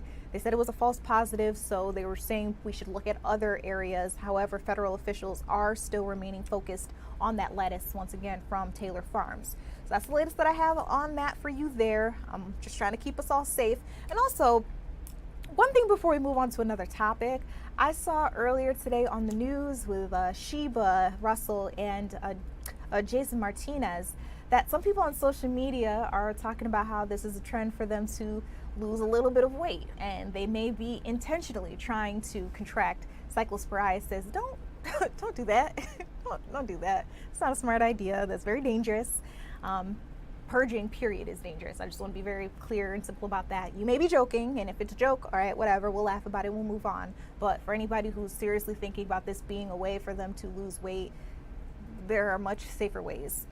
All right, let's move on to Chick-fil-A. I'm hearing that there's some, I know, quick turn. Chick-fil-A, I'm hearing that there was a security incident and you may be involved. If you have one of those reward program accounts, this may involve you. So Chick-fil-A said on Wednesday that they had a recent security incident that may have exposed some personal information linked to a limited number of customer loyalty accounts. It may have been yours, so let's keep an eye on that. They say that they're working to notify any customers that may have been impacted. And so far, they're saying it seems to be a small number of people and not everyone was involved. But a couple of customers said on Monday that they discovered there was some suspicious login activity on their Chick-fil-A One accounts. And so they went to the authorities, they went to Chick-fil-A to figure out, what's going on here. So according to the notice from Chick-fil-A, they say, and I quote, unauthorized parties targeted their website and their mobile app sometime between June 17th and June 19th. And then they used those account credentials that they found from a third-party source. And they've been doing a lot of different things with them. So far, we're hearing that the affected customers seem to be in Iowa, Maryland, Massachusetts, New Mexico, New York, North Carolina, Oregon, Rhode Island, Vermont, and Washington, D.C. I know people watch from a little bit of everywhere on Philadelphia Live, so I just wanted to go through all the different states. But for those of us who are based in Pennsylvania, Delaware, and New Jersey, we seem to be okay. We've gotten through this unscathed for now. So Chick-fil-A says it's resetting passwords to those accounts so that you can keep your rewards, keep your information safe, and they're also going to, again, keep reaching out to any of those customers who may have been impacted. Now, another big one I want to go through, maybe you're experiencing allergies or anybody who takes allergy medication. This one is big. We're hearing that there is a recall for certain medication because it seems to be a contamination issue. So here's what we've got going on here. There's a popular allergy medication that's been recalled. You're seeing it on your screen right there. They are trying to look into this situation. The U.S. Food and Drug Administration, the FDA, also a couple of different laboratories based around the world say that, I want to make sure I pronounce this correctly, cetirizine hydrochloride tablets. We're talking about 5 milligrams of which may have been impacted due to contamination with something called ranitidine. So again, they're looking into this situation. It's best known under the brand name Zantac. It was once one of the most commonly used medications to reduce stomach acid. But if this is something that you take, you're just going to want to make sure that you check in with your pharmacy, with your doctors, just to make sure that your prescription is okay or whether or not you need to switch it for the time being. The recall affects HDPE bottles that contain 100 tablets. And the source number, the code that you're looking for, if you want to write it down, is 16571 40110. So that's the latest there on that. You can find plenty more articles, especially here on Fox, if you are trying to make sure that this isn't your medication. Last but not least, Governor Mikey Sherrill held a press conference earlier today with a couple of other different leaders across New Jersey. They're talking about grocery pricing. So here's this. Maybe you've seen it in the stores already, but there are some stores that include digital pricing models. So that's someone in the back can decide that the price of something needs to change right now, and instead of sending out someone to, one by one, put a new price tag on something, again, one by one, they can actually just update the digital price tag on the shelf. And then you'll know that this price has either been brought down or increased. And it seems to be very convenient, but for some people it's a little concerning because could this lead to price gouging?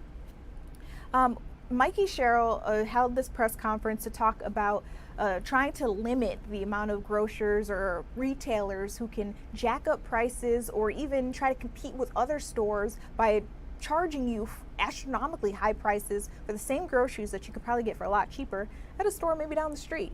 So I want to let you guys listen into a little bit of what was said there. There are about 5 minutes that give you the most details on what she's trying to do with this particular act. As a mom of 4, I get the stress of grocery shopping. I'm always running to the store between work, soccer practice, and looking for a good deal. I do some of the grocery shopping. My husband does some of the grocery shopping sometimes, and it's not good. My teenagers do the grocery shopping. That's never a very good deal for me. But lately, it seems as if we're paying twice as much to keep carts half as full, like so many people. My son let me know that he's a big fan of steak. I said, aren't we all? That's lovely. But with the way beef prices look, I told him chicken is a really good lean protein for him. Steak has gotten 11% more expensive in the past year.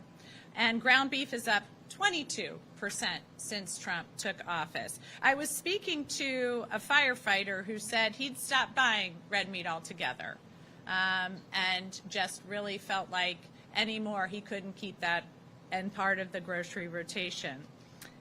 I wish these price hikes were isolated to the butcher section, but the White House has made products in every aisle more expensive. The average family paid $310 more at the grocery store last year because of Trump's illegal tariffs, which inflate the cost of everything from olive oil to orange juice. He just slapped Canada with a new 50% tariff this week, so now's the time to stock up on maple syrup before it goes up. Trump's reckless war in Iran is driving up fertilizer and fuel costs. That makes it more expensive to grow fruits and vegetables and ship them to stores. The sky-high prices are putting immense pressure on people across our state. Seniors are choosing between paying for groceries or paying for prescriptions. And working moms and dads are clipping coupons to provide for their families, and New Jerseyans need relief. And that's exactly what I'm trying to deliver. Last month, I signed an executive order to crack down on junk fees, the hidden charges that companies, including supermarkets, sneak into the bottom of your receipts. Credit card fees, convenience fees, and bait-and-switch promotions. My executive order will help make pricing more transparent, so you know exactly what you're paying for, and you can price shop and find the best deals. Today, I'm taking even more action to save you money on groceries by signing the Fair Price Protection Act. The bill targets a practice called surveillance pricing, which can drive up the cost of items in your shopping cart. Surveillance pricing weaponizes your data against you. Companies figure out where you live, where you shop, and even what you're Googling. And they use that data to calculate specific, often higher prices for items you need without your knowledge. Imagine you wanted to buy the eggs behind me online or through a grocery delivery app.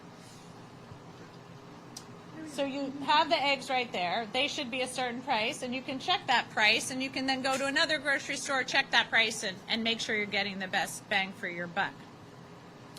Here at the store, they cost 99 cents for anybody who walks through the door.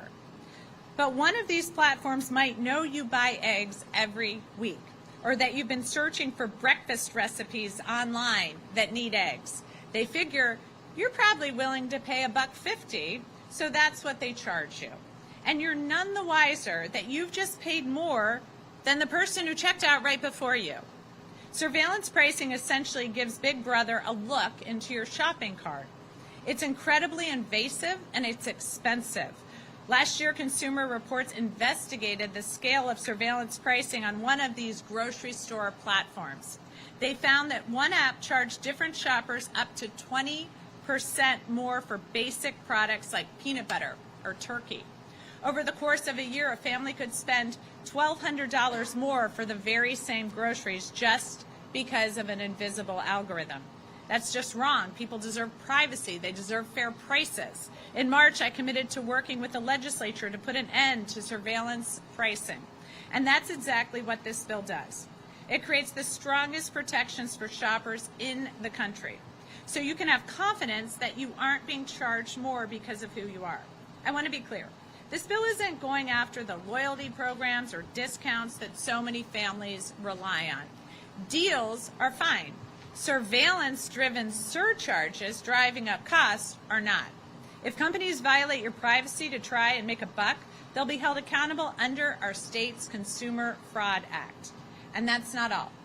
The bill also puts a one-year pause on new electronic shelf labels, the tiny screens that stores can use to instantly change prices. We're going to study their impact to make sure they aren't hurting New Jersey shoppers or workers. Part of affordability is making sure consumers get a fair shake. Exploiting people's data to drive up prices is the exact opposite. With the Fair Price Protection Act, we're bringing more transparency to grocery shopping and putting a stop to personalized price hikes. And most importantly, we're helping make New Jersey even more affordable and more accountable. Okay, so that's what's going on in New Jersey. Now, I thought this was really interesting because, to be honest, and let me know if you guys were just as surprised as I was, I didn't know that that kind of price hiking existed, or at least I didn't know it was so widely public. I mean, I think we all have seen on, you know, when you're trying to buy an airplane ticket, sometimes people will tell you to turn your location off or to search on like incognito mode or something like that, so it can't find your location and then base your pricing on where you live, especially if you are in a major hub. But I didn't realize that that might also be the case at grocery stores. So it was really interesting to see how this would work. Again, this is the Fair Price Protection Act. Governor Mikey Sherrill from New Jersey signing that officially into law for New Jersey today. All right, you guys, we're going to take a quick break. When we come back, you heard her talking about President Donald Trump quite a little bit there. I think we've got about enough time to show you guys the White House press briefing from today. We'll run through that when we come back.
Welcome back into Philadelphia Live. I'm Judea Murray. I want to bring you on out to DC because we are going to show you the White House press briefing from today. Caroline Leavitt, the White House press secretary, was answering questions from the media. Of course, a lot of reporters wanted to know more about what's going on with Congress.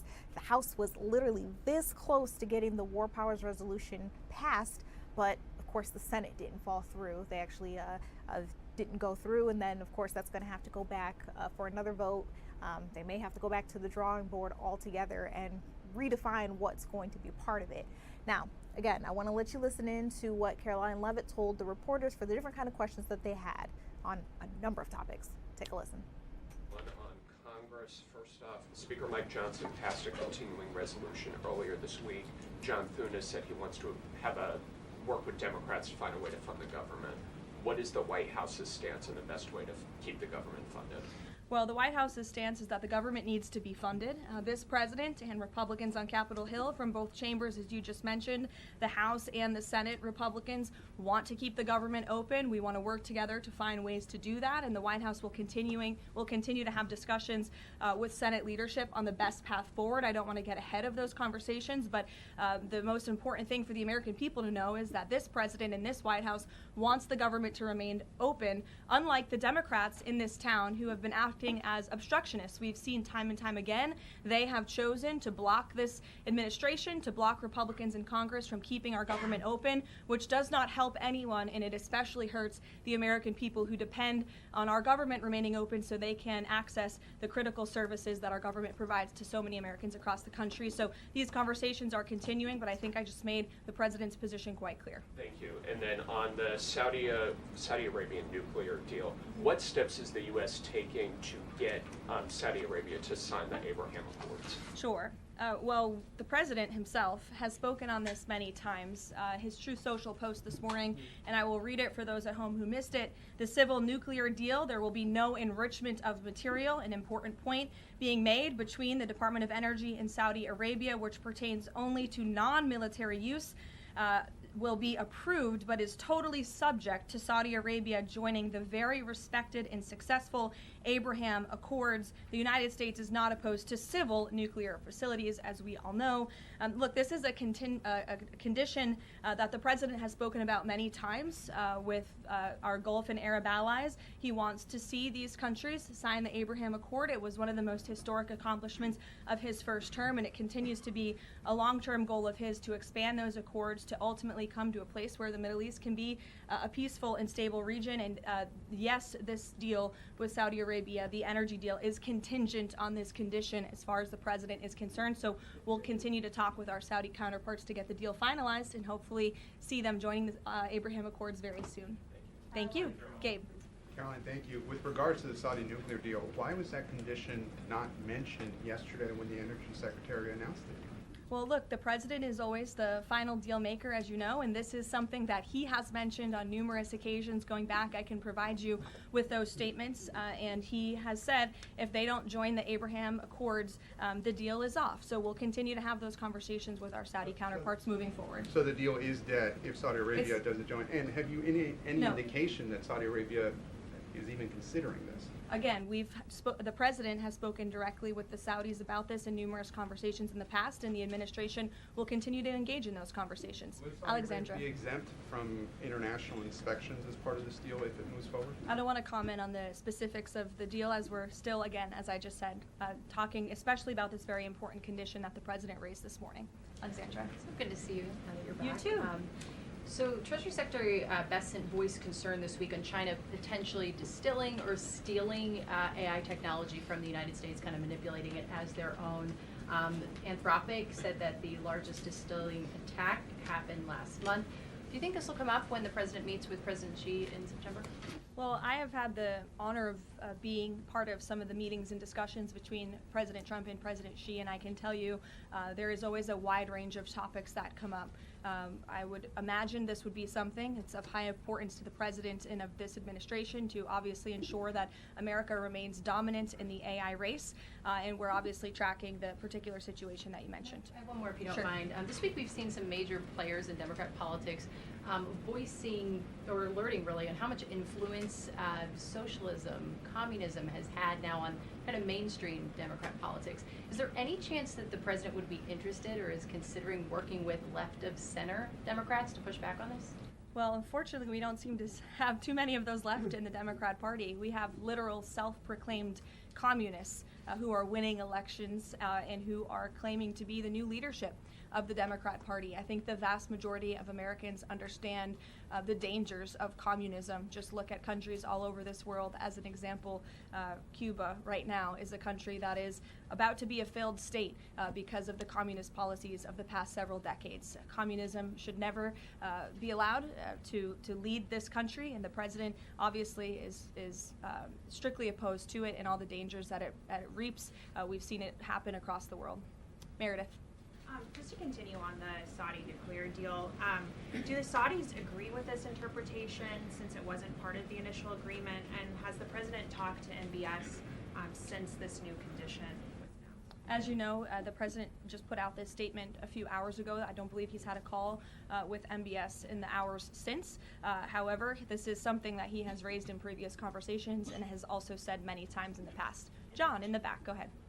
Caroline, in regards to this deal, in the past the Saudi government has said they will not consider entering into the Abraham Accords unless and until there's a Palestinian state. What makes you think that they're going to change their minds on their position regarding that? Again, I won't get ahead of the president's conversations, but this is something that he feels very strongly about and has spoken about it in the past and will continue to uphold. Can I ask you one other question? Sure. Just playing devil's advocate, why does Saudi Arabia get a civilian nuclear deal, but Iran doesn't get a civilian nuclear deal? Well, again, this agreement is still being worked out. Well, it will eventually, hopefully, be finalized with the condition that the president spoke about this morning. But this agreement in particular, as it's been discussed thus far, does give priority access for American companies in the Saudi nuclear energy program, which will ultimately benefit American industry workers and supply chains. So the deal that has been discussed thus far and will continue to be discussed absolutely puts America first, and that's obviously very important to this president. Ed. Thanks, Caroline. So Friday, the Section 122, the 10% global tariff, goes away. Is the president going to ask Congress for an extension, or what's next? Well, I know the USTR, our great Jameson Greer, trade representative, will be having an announcement on that very soon, later today. I don't want to get ahead of him, so I would just tell you to stay tuned for more details. Okay, and then one more on the president's going to have some big utility companies at this event later on today. We're now a year and a half, so to speak, into his energy policies. Is he going to pressure those executives to lower energy prices, not just maintain the prices?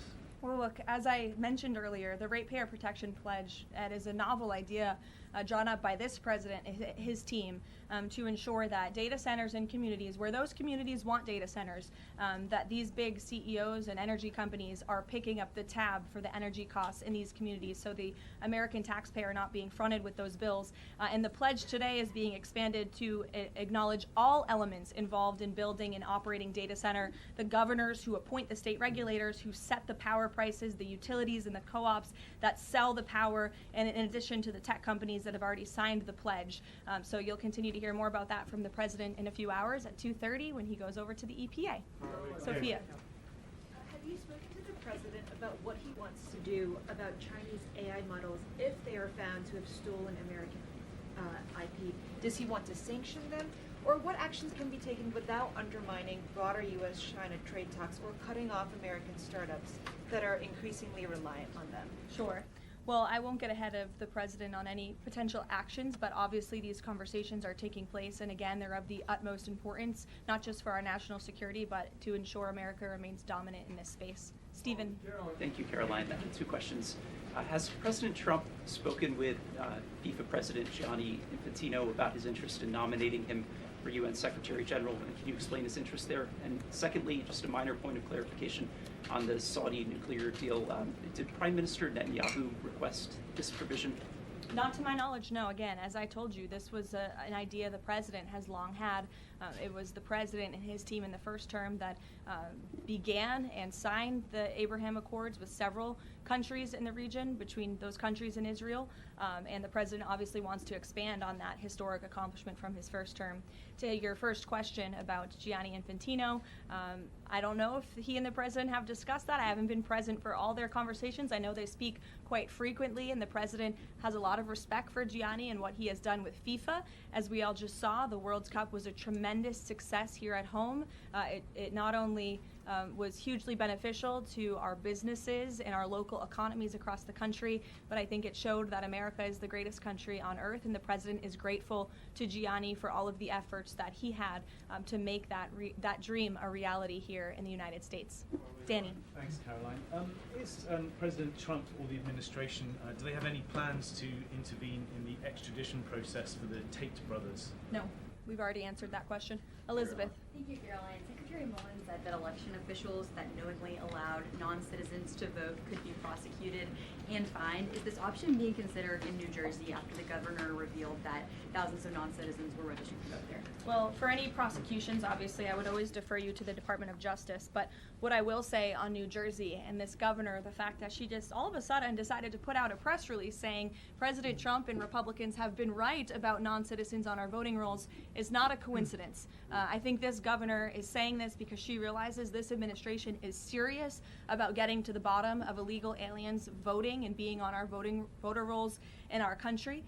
The Secretary of Homeland Security, as you know, sent a letter to several states, including New Jersey, requesting that non-citizens that are on their voter rolls need to be reported to DHS and need to be removed from those voter rolls. So that's why all of a sudden she is speaking truth about the fact that this does take place in states across the country. It is completely unacceptable to have non-citizens on American voter rolls voting in U.S. elections. And she says it's 66% 600. We suspect it's a heck of a lot more, not just in New Jersey, but in states across the country. The president is hell-bent on getting to the bottom of this, and it's also why we need to pass the Save America Act to ensure that only U.S. citizens are voting in U.S. elections. And I understand the House had a great accomplishment yesterday with passing the budget resolution, which has as much of the Save America Act as possible, and we encourage the Senate to move forward with passing that resolution into law so the president can sign it into law by the August recess. It's of the utmost importance to this president, but also to the American people who support this bill overwhelmingly.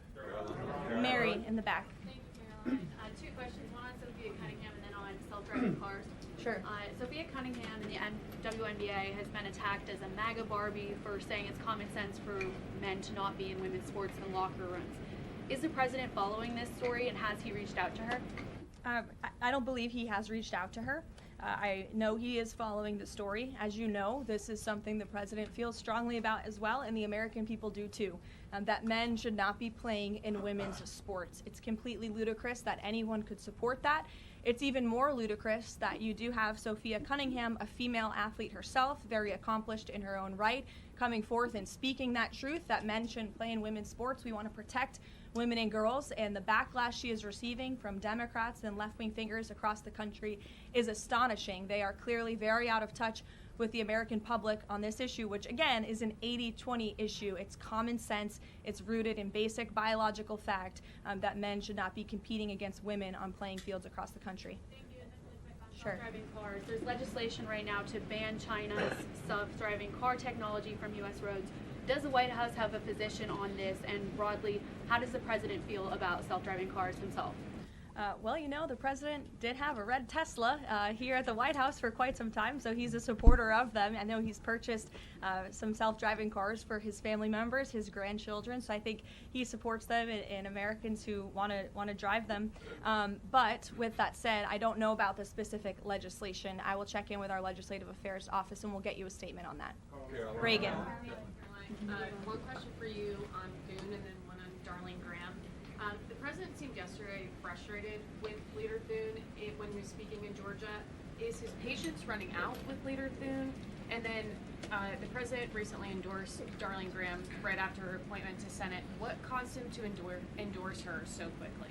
The president met with Darlene and thought she will be a great representative for the great people of South Carolina and will carry on her brother's legacy of public service in that beautiful state. So the president is fully supportive of Darlene in her honorable decision to run and, again, to continue her brother's legacy.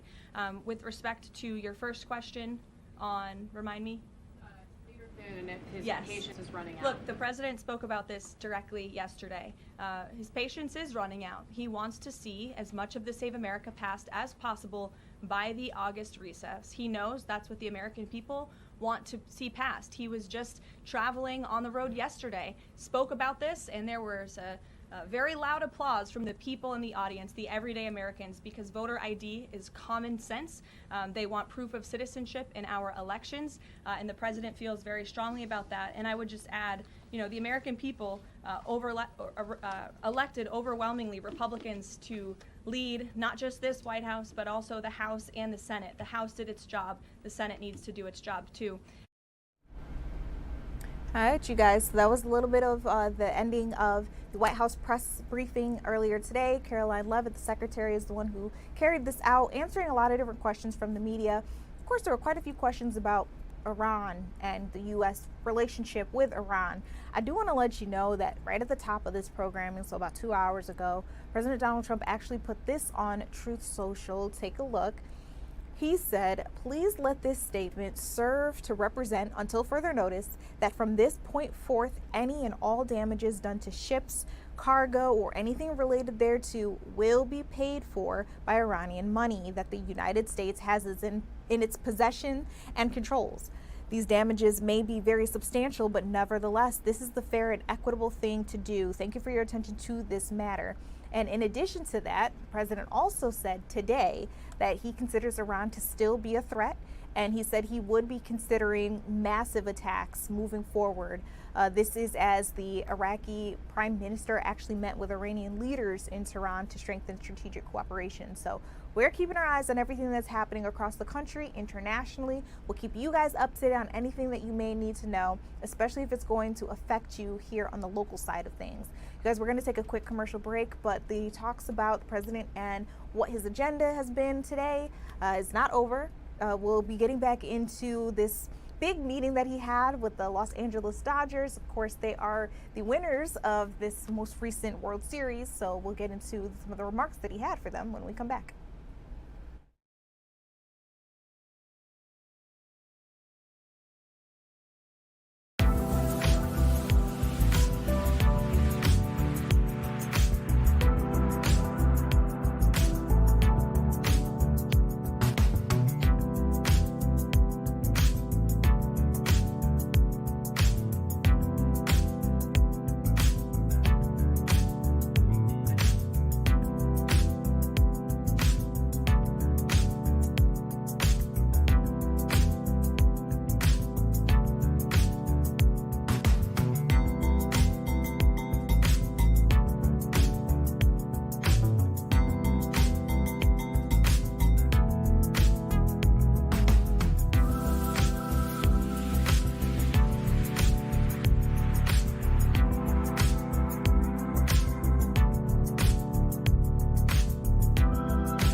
Welcome back into Philadelphia Live. I want to get you a live look at the White House out in Washington, D.C. It's a beautiful night just across the East Coast, really. Now, earlier today, President Donald Trump hosted the reigning World Series champions, the Los Angeles Dodgers, there at the White House. He actually held a ceremony for them in the Rose Garden. I want to let you listen in to some of the remarks that he had for them.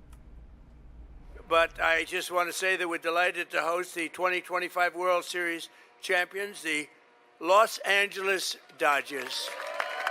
Amazing. And for the first time in the proud history of this famous franchise, you are repeat champions. I didn't know that. That's the first time, huh? Well, great ownership, great management. And so I'm thrilled to say welcome back to the White House. And maybe I'll see you again next year, I hope. But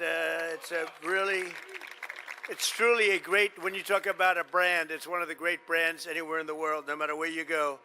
The Dodgers is one of the great brands, and certainly it's been enhanced as long as these two gentlemen were up here and were with us. I want to thank Dodgers owner and my friend Chairman Mark Walter for being here.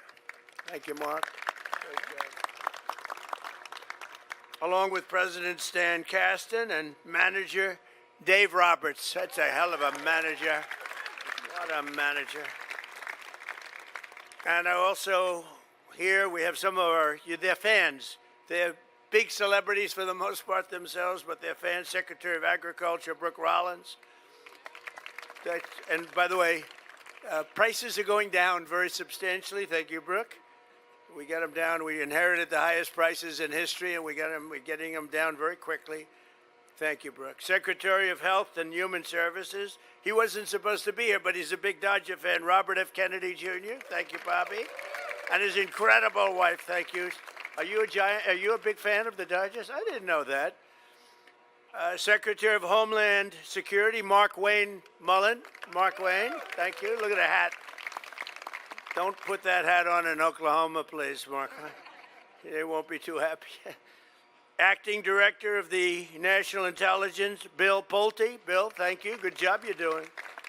U.S. Ambassador to the Republic of Korea, Michelle Steele. Thank you very much. Thank you. And many representatives and some of our wonderful senators and congressmen, I want to thank you all for being here. Also Vince Fong and Young Kim. Thank you very much. Thank you both very much. A lot of politicians. I'm not going to introduce the politicians. We'll be here all day. The 2025 Dodger season was one for the record books in 150 years of Major League Baseball. No player has ever earned more than one unanimous league MVP except for an international legend named Shohei Ohtani. Shohei Ohtani. That's him. He's amazing. He's amazing. Everybody loves him. Last year, Shohei did what was previously unthinkable. Nobody thought it was possible. He collected his third straight unanimous league MVP with a franchise record, 55 home runs. And if you would have told me you can be the best pitcher and the best hitter at the same time, you know, Babe Ruth was pretty close to that. They drafted Babe Ruth. He was 19 years old. I know something about baseball. Babe was 19 years old. They considered it the worst trade in the history of sports. I would say Babe will always take that. He was 19, and they got a 36-year-old third baseman and $100,000. So I would rate that pretty bad. They drafted him as a pitcher, but he did something very unusual. He led the league in home runs as a pitcher. That one you have to do. He's pretty close to doing it, I think. I think you're pretty close to doing it. But Babe did something that nobody, and so they made that trade, and that goes down as the worst trade in the history of baseball. And but the Babe was the Babe, right? You know the second worst trade in history, just out of curiosity? Kareem Abdul-Jabbar for the entire Los Angeles Lakers team. Okay? They traded the whole team to Milwaukee, and they won plenty of championships with Kareem. But this group started their title defense with 9 pitchers injured before the first fastball was ever thrown. They played their opening game in Tokyo and traveled more than 2,000 miles. It's more than any team has ever traveled. In fact, from the first pitch to the final out, they endured and triumphed through the longest season of any team in the history of Major League Baseball, 229 days. I didn't know that. Did you know that? That's a pretty crazy fact. I mean, it's not the kind of fact you think about. What is it going to be, a half a day longer or something? I don't know. That's a different kind of a fact, Mark, than I ever heard of, but that's what they give me to read, so what can I tell you? 220, the longest season ever? I don't know what the hell that means. In the postseason, the Dodgers exploded with 9 wins in their first 10 games. Unbeatable. In the National League Championship Series against the Brewers, the brilliant Dodgers pitching rotation of Blake Snell, Tyler Glasnow, Shohei, and of course, Yoshi Yamamoto combined for a record-setting ERA of just .63. In other words, if you get 1 run, you're in good shape. That's amazing pitching. And by the way, I just asked Dave, I said, how are you doing this year? You know, I've been a little busy with Iran and some other things, so if I know too much, you wouldn't be happy. I wouldn't be doing a good job if I know too much. But I said, how are you doing? He said, we have the best record in baseball, right? So far, right? Yes, sir. That's good. Might see you back next year, I hope. So, not starting rotation, and think no starting rotation has ever done anything better or anything even comparable to the championship series in the history of the sport, with some great pitchers, some of the greatest pitchers ever. In Game 2 of the same series, superstar Max Muncy hit his 14th postseason home run. Where's Max? Right there. Come on, Max.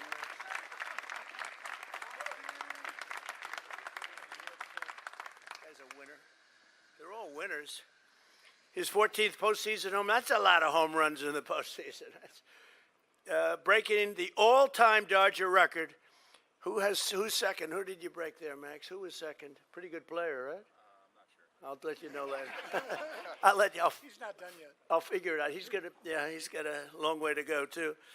Then the decisive Game 4, Shohei pitched a 6-inning shutout, struck out 10 batters, and on the other side of the plate hit an unbelievable 3 home runs. In fact, I was watching the game, and before the announcer said it, I said, that might be the greatest game ever played.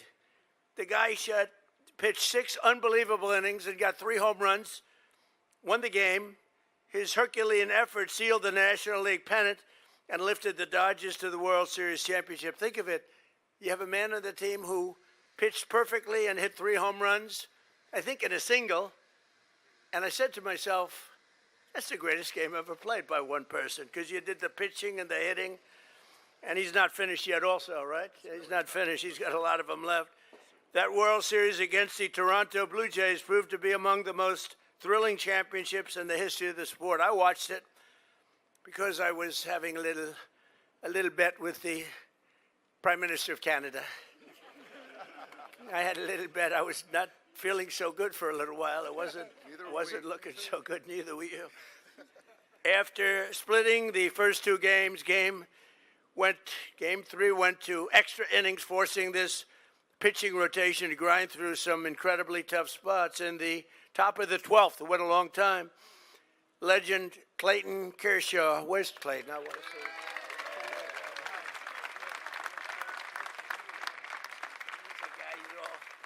He's a winner. You talk about a winner.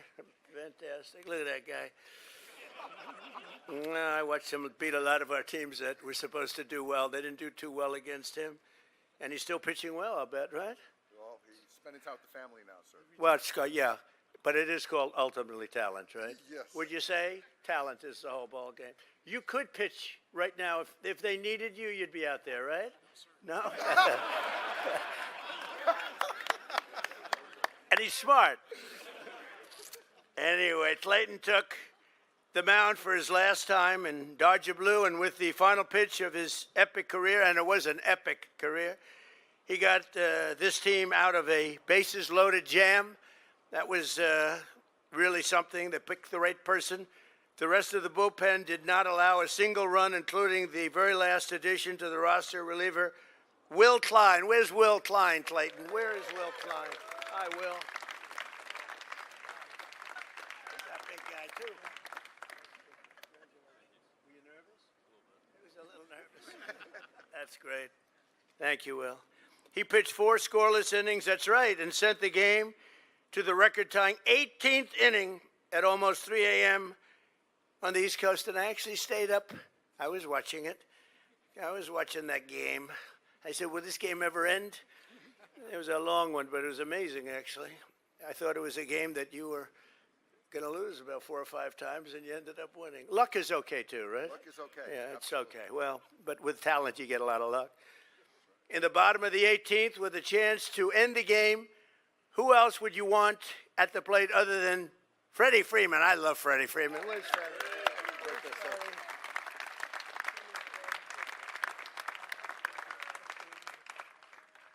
I spoke, I was with the Atlanta Braves yesterday. I said, great going losing Freddie.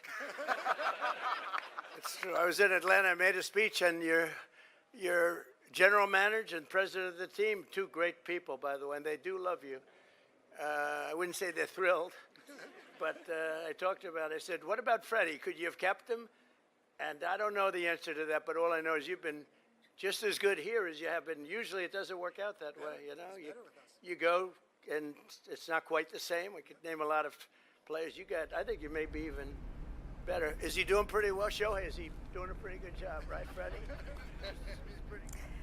So that was a little bit of what they talked about at the White House. Of course, in the Rose Garden, again, they had this big press conference, big to-do for the 2025 World Series champions, the LA Dodgers. Do I love this for them? Yes, of course. But this is Philadelphia Live, so of course we've got the Phillies. Do I wish it was our team? Yes, of course I do. With that, we are going to take a quick commercial break. It's about that time to get you a look at your weather forecast. So check in with our meteorologist, Scott Williams, just to make sure nothing has changed. Still a beautiful night. We'll see you about it. We'll be right back. right back.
Welcome back into Philadelphia Live. You're taking a live look at Wildwood, New Jersey. The boardwalk is popping. A lot of people out and about because it has been a fairly warm day, but also a very nice one. So not too hot, not too cold. You can just get out there and have a little fun with the family. Now, I was looking at this boardwalk because I was trying to figure out where in the world is Scott Williams. I thought our meteorologist was making his way down to the shore, and it looks like we find him back in the studio. Scott, what's going on? Yeah, I mean, it is just refreshing stepping outdoors, and you saw how packed the boards were. You know, I just had to stick around here.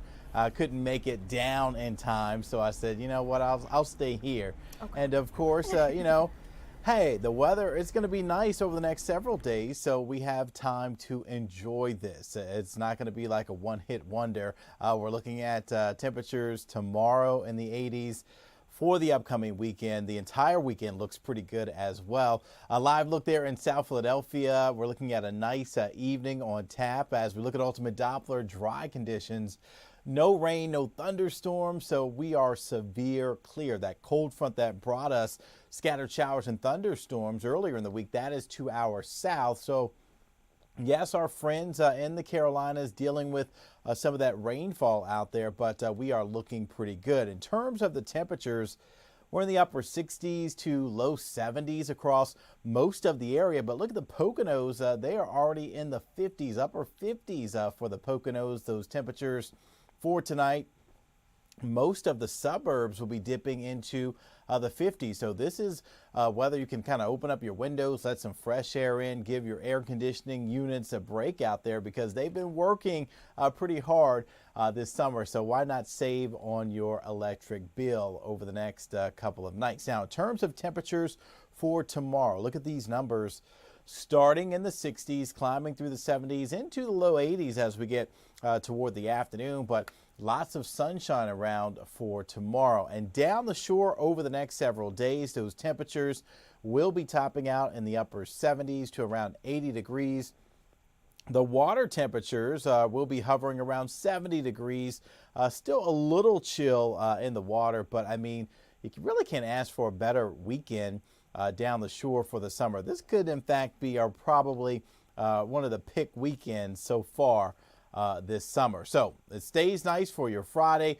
for Saturday, for Sunday. We kind of warm things back up into the upper 80s, but that's where we should be for this time of year, but the humidity stays in check. Now, as we get toward next week, we talked about this earlier, some thunderstorms are going to be back in the forecast, so we'll kind of deal with that when we get there for next week. The pattern turns unsettled, but we're not looking at any heat waves. We're not looking at any wildfire smoke. So that's the good news. In fact, as we look at this 7-day or 10-day temperature trend, I should say, you can see those numbers as we move toward the end of July into August, kind of spike back up in the upper 80s to near 90 degrees. But we're going to deal with that when we get there. Right now, it doesn't look like a heat wave is brewing for us. So that's some good news. Now, not so good news. We're still watching Bertha. It's been downgraded now, as anticipated, to a tropical depression 10 miles northeast of Houston, Texas. So it's moving to the west, 13 miles per hour. Most of that moisture is going to be moving south and west of Houston. So some of those places like Galveston, as well as moving back toward Corpus Christi, will likely see the bulk of the rain from what's left of Bertha as we head toward Friday, perhaps even lingering into the upcoming weekend. So we're going to be monitoring that over the next several days, but nice weather expected for us around the Delaware Valley. Judea? Which sounds absolutely great. And I'm also excited, and well, not excited, excuse me, happy that you brought up the impact of Bertha because earlier we were keeping our eyes on some of our live cameras from around our sister stations. Texas is getting hit pretty badly with flooding. So, you know, prayers up for them as everybody's trying to make their way through, including people who are trying to get home on the roads. Scott, thank you for giving us a look at what's happening out and about in our area. You guys, with that being said, we're going to take a quick commercial break. When we come back, I want to talk to you more about this War Powers resolution. Again, the House decided, yes, absolutely, we'll move forward with it. The Senate said not so fast and turned everything back around. So we'll get into what was at stake here, what's going to happen next, and then how some of our representatives are taking the news. We'll be right back.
Hey guys, welcome back to Philadelphia Live. I have been keeping my eyes on our live stream chat, and you asked if we could talk about the Jeffrey Epstein case and the files, and I did look there is an update. So yes, we can. And isn't this the greatest part about having this live stream chat where you guys can write me in real time, ask me, what stories you guys would like to hear a little bit more about, or tell me a question that you have for a reporter or for a meteorologist. I'm able to read it in real time and then get back to you. So again, there is an update. This is coming from Fox News. A French modeling scout who's been tied in a couple of different ways to the Jeffrey Epstein case, his name has been mentioned about 2,000 times in the files, was actually found dead in his apartment in Paris. His name is Daniel Siad, and according to his attorney, he died from a heart attack. Now, the autopsy is still pending, so we don't know that to be true, but that is what he told Fox News Digital. Now, here's an exact quote from what he said. While he died of a heart attack, the unbearable waiting, the stigma cast upon him, and by extension his loved ones, as well as the daily pressure and anxiety he endured, undoubtedly played a role. We must wait the autopsy results to determine whether his body simply gave out. Fox News Digital also reached out to the French prosecutor to see what's going on there. But again, his name appeared about 2,000 times in the Epstein files that have been released by the Justice Department. So, there's been a lot of eyes on him in particular. But again, that is one of the latest updates that we have available for you guys. And just like that viewer who asked me to go over this, shout out to Sylvia. If you guys have any stories that you want me to touch on before the 10 o'clock news begins, we can do that right here on this platform. So welcome back on in. For anybody who's just now joining us, let's reset. This is Philadelphia Live. I'm Judea Murray. We go over breaking news, live events. We try to show you the big things that are happening across the country and across the world. So we even dive into international headlines. But we do try to keep things local. So I'm based here in Philadelphia. We go over stories here in Pennsylvania, as well as New Jersey, as well as Delaware. But let's get you caught up on what's happening out in DC. Take a look at Capitol Hill. We've got a live shot for you guys. War Powers resolution was approved today by the House. This is to remove the U.S. forces from the conflict that we have going with Iran. Now, this vote reflected this growing frustration inside of Congress over the war and, of course, our own ability to conduct oversight over the president and his administration. The resolution actually passed in the House by a vote of 214 to 208, but it wasn't legally binding. So now from the House, it went to the Senate. The Senate was not going for it. They tried to advance the War Powers resolution of their own, but that measure failed 47 to 49.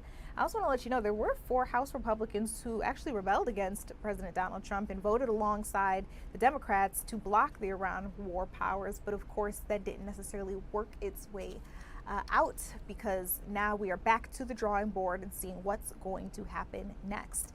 Now, House Democrats, they are a little all over the place with how they feel about things. We're actually going to hear from their leader, Hakeem Jeffries. He held a press conference, which he normally does after a big decision has been made in the House or in the Senate, just addressing the media and taking questions. Take a listen.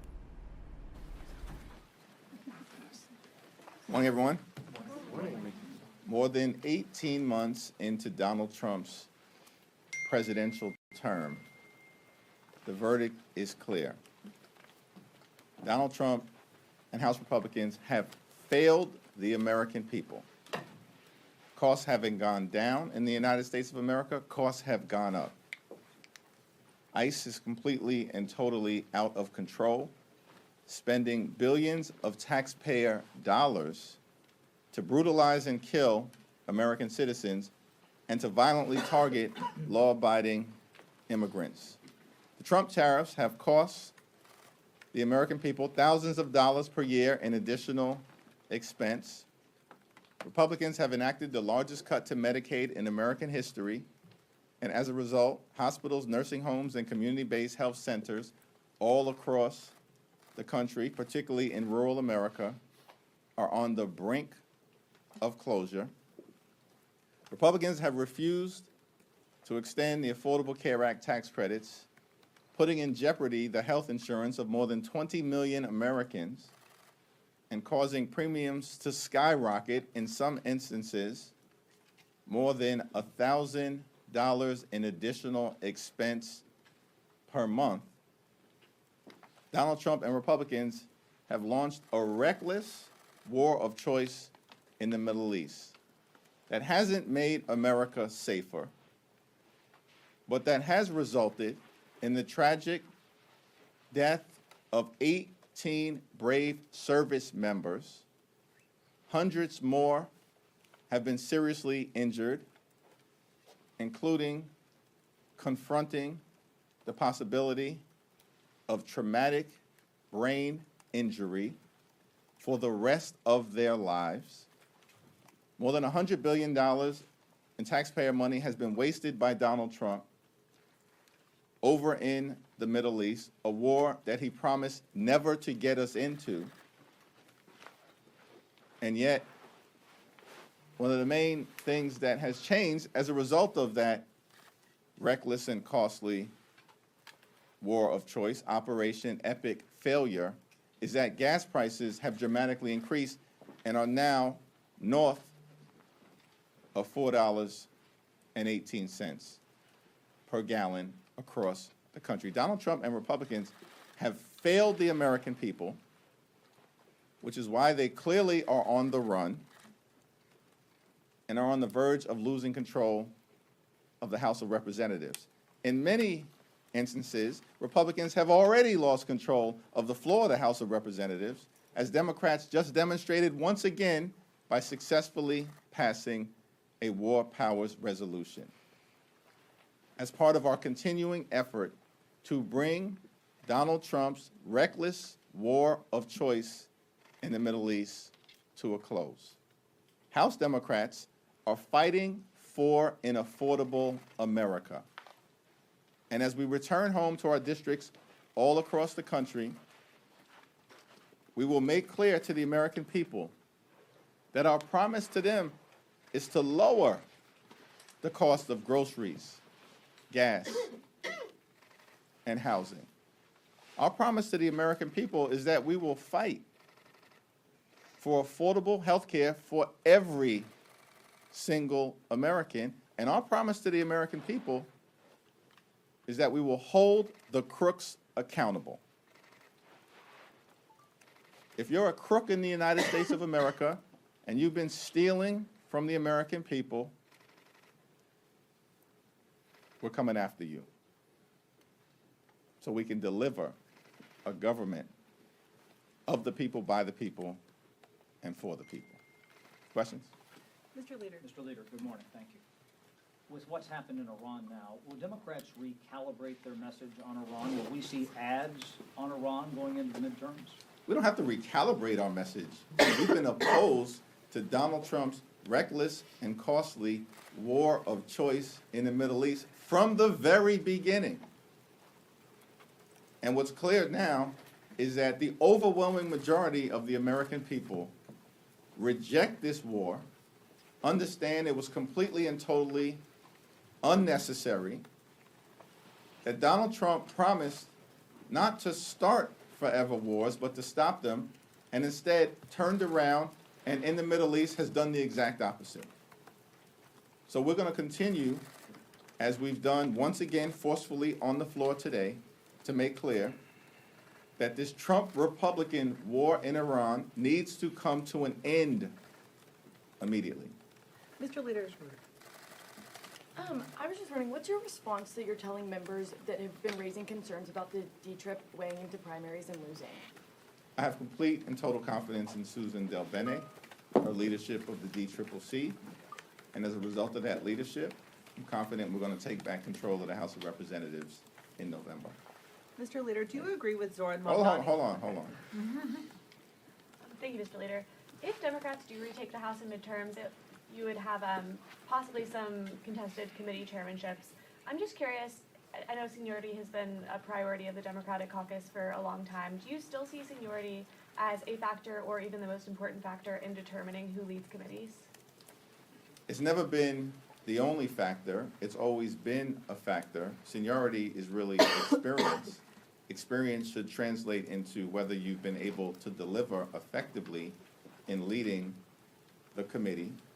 And the caucus is going to work its will as we move forward.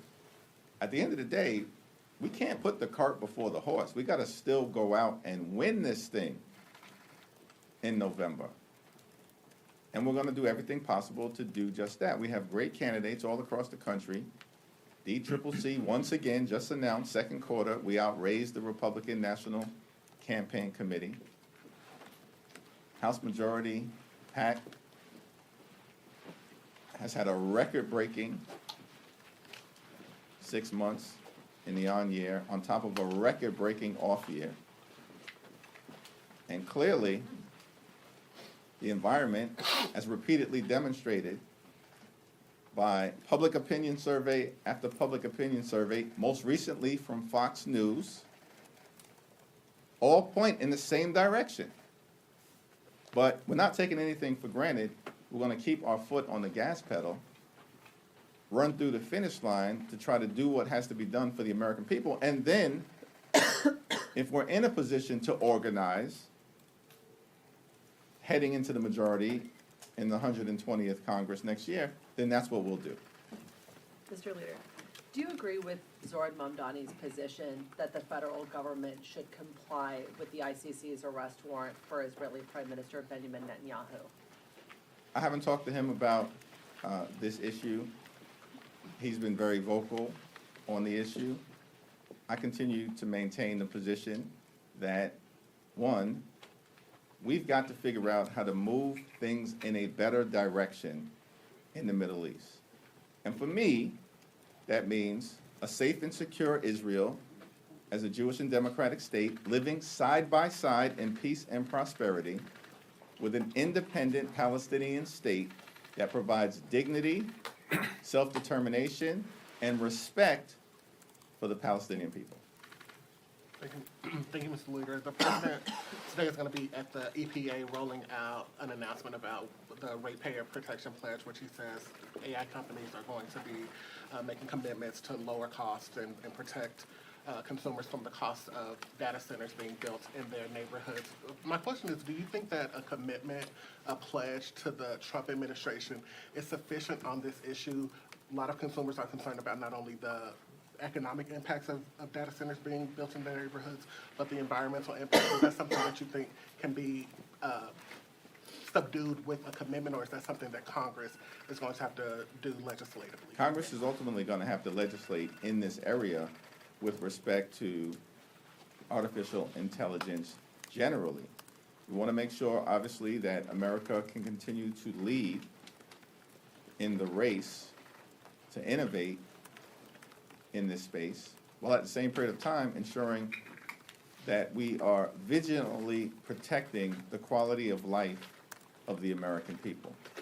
You know, under the leadership of Ted Lieu, Josh Gottheimer, and Valerie Fouché, we have been engaging with stakeholders all across the country to be prepared to actually legislate in a serious way moving forward on all of these issues, because Donald Trump and the Republicans have dropped the ball. Speaker Johnson's almost taken a page out of your book lately and talking about similarly, you know, Team Normal versus Team Crazy as it relates to communism. How do you break through that message? It doesn't seem to be working if you actually look at the reaction of the American people in terms of who is on the verge of taking back control of the House of Representatives. These people are desperate. They're flailing all over the place because Republicans have failed to deliver a single thing that makes life better for the American people. In fact, what they've consistently delivered is breaking promises. That's what the Republican track record shows. That's why they're in deep trouble in so many ways. Republicans promised to lower the high cost of living on day one. Costs haven't gone down, they've gone up. Republicans promised that immigration enforcement in this country was going to target the worst of the worst. Instead, ICE is spending billions of dollars of taxpayer money to brutalize or kill American citizens and to violently target law-abiding immigrant families. Republicans promised to love and cherish Medicaid and then turned around and enacted the largest cut to Medicaid in American history, ripping health care away from more than 14 million Americans. Republicans promised not to start endless wars in the Middle East, but to stop them, and then turned around and got us involved in this reckless and costly war of choice in Iran, and gas prices are skyrocketing out of control in an economy that is suffocating and drowning the American people. And so I haven't really followed all of the hyperbole that's come out of Mike Johnson and Steve Scalise and others, because I don't think the American people are taking it seriously. And it's certainly the case that the extraordinary candidates that are running in districts all across America, including Kate Conley in New York, Rebecca Bennett in New Jersey, Diana Mendoza in Arizona, three extraordinary, patriotic, brave women, combat veterans, can't be painted as anti-American. And the Republicans know it, but everything else that they've tried up until this point has failed. And this effort to label us as communists is going to fail as well. Thank you, Leader. Earlier this week, Democrats voted against the Republican CR, citing concerns about the potential for Border Patrol funding. Is that going to be a red line in September? Do you all need language that explicitly zeroes out that funding for you all to support a CR in September? And have you started coordinating with Schumer on a strategy to avoid a shutdown in October? Our view remains the same in terms of arriving at a spending agreement in September. We're not down with the my way or the highway Republican approach. That has gotten them nowhere. And I don't know why they continue to go back to that playbook. Even John Thune has said, with respect to the Republican continuing resolution related to the upcoming fiscal year, that spending bill is dead on arrival in the Senate. Chuck Schumer didn't say that exclusively. John Thune did. So Mike Johnson, House Republicans, they're not even on the same page with members of their own party. The my way or the highway Republican approach will continue to crash and burn. It will fail. And so our view is the appropriators should sit down, led by Rosa DeLauro on our side, and enter into a bipartisan conversation about reaching an agreement that is actually designed to meet the needs of the American people. And if that can't be done in advance of September 30th, then we should enter into a bipartisan continuing resolution that gives the appropriators the space to actually enact a spending bill at some point prior to the end of this calendar year that lifts up the health, the safety, and the economic well-being of the American people. There was a meeting yesterday with the DPCC about messaging for the August district work period. Can you share what was told to members in that setting? Well, I'm thankful for all of the work that's been done by the Democratic Policy and Communications Committee. On Sunday, we will be launching an effort connected to our commitment to fight for an affordable America and have 100 days of action beginning this Sunday, July 26th, making clear to the American people that we're focused on lowering the cost of groceries and gas and housing. We're committed to a country that provides affordable health care for every American. And we also are committed as Democrats to hold the crooks accountable, who've been robbing the American people blind. And that includes a whole lot of folks in this town and folks across the country. Leader Jeffries, the DNC is deciding, they're starting this discussion about deciding the order of the presidential primaries for 2028. I want to know where you are standing on that, and do you view this as like tipping the balance of power in favor of one faction of the party or another? What do you think of this? Yeah, it seems that the discussions to date have been robust and have been comprehensive, and we'll see what they come up with over the next couple of days in terms of the Rules Committee, and then ultimately, I think it has to go to the entire body of the DNC at some point in August. I haven't expressed a public position other than making clear I support Jim Clyburn's view that South Carolina should clearly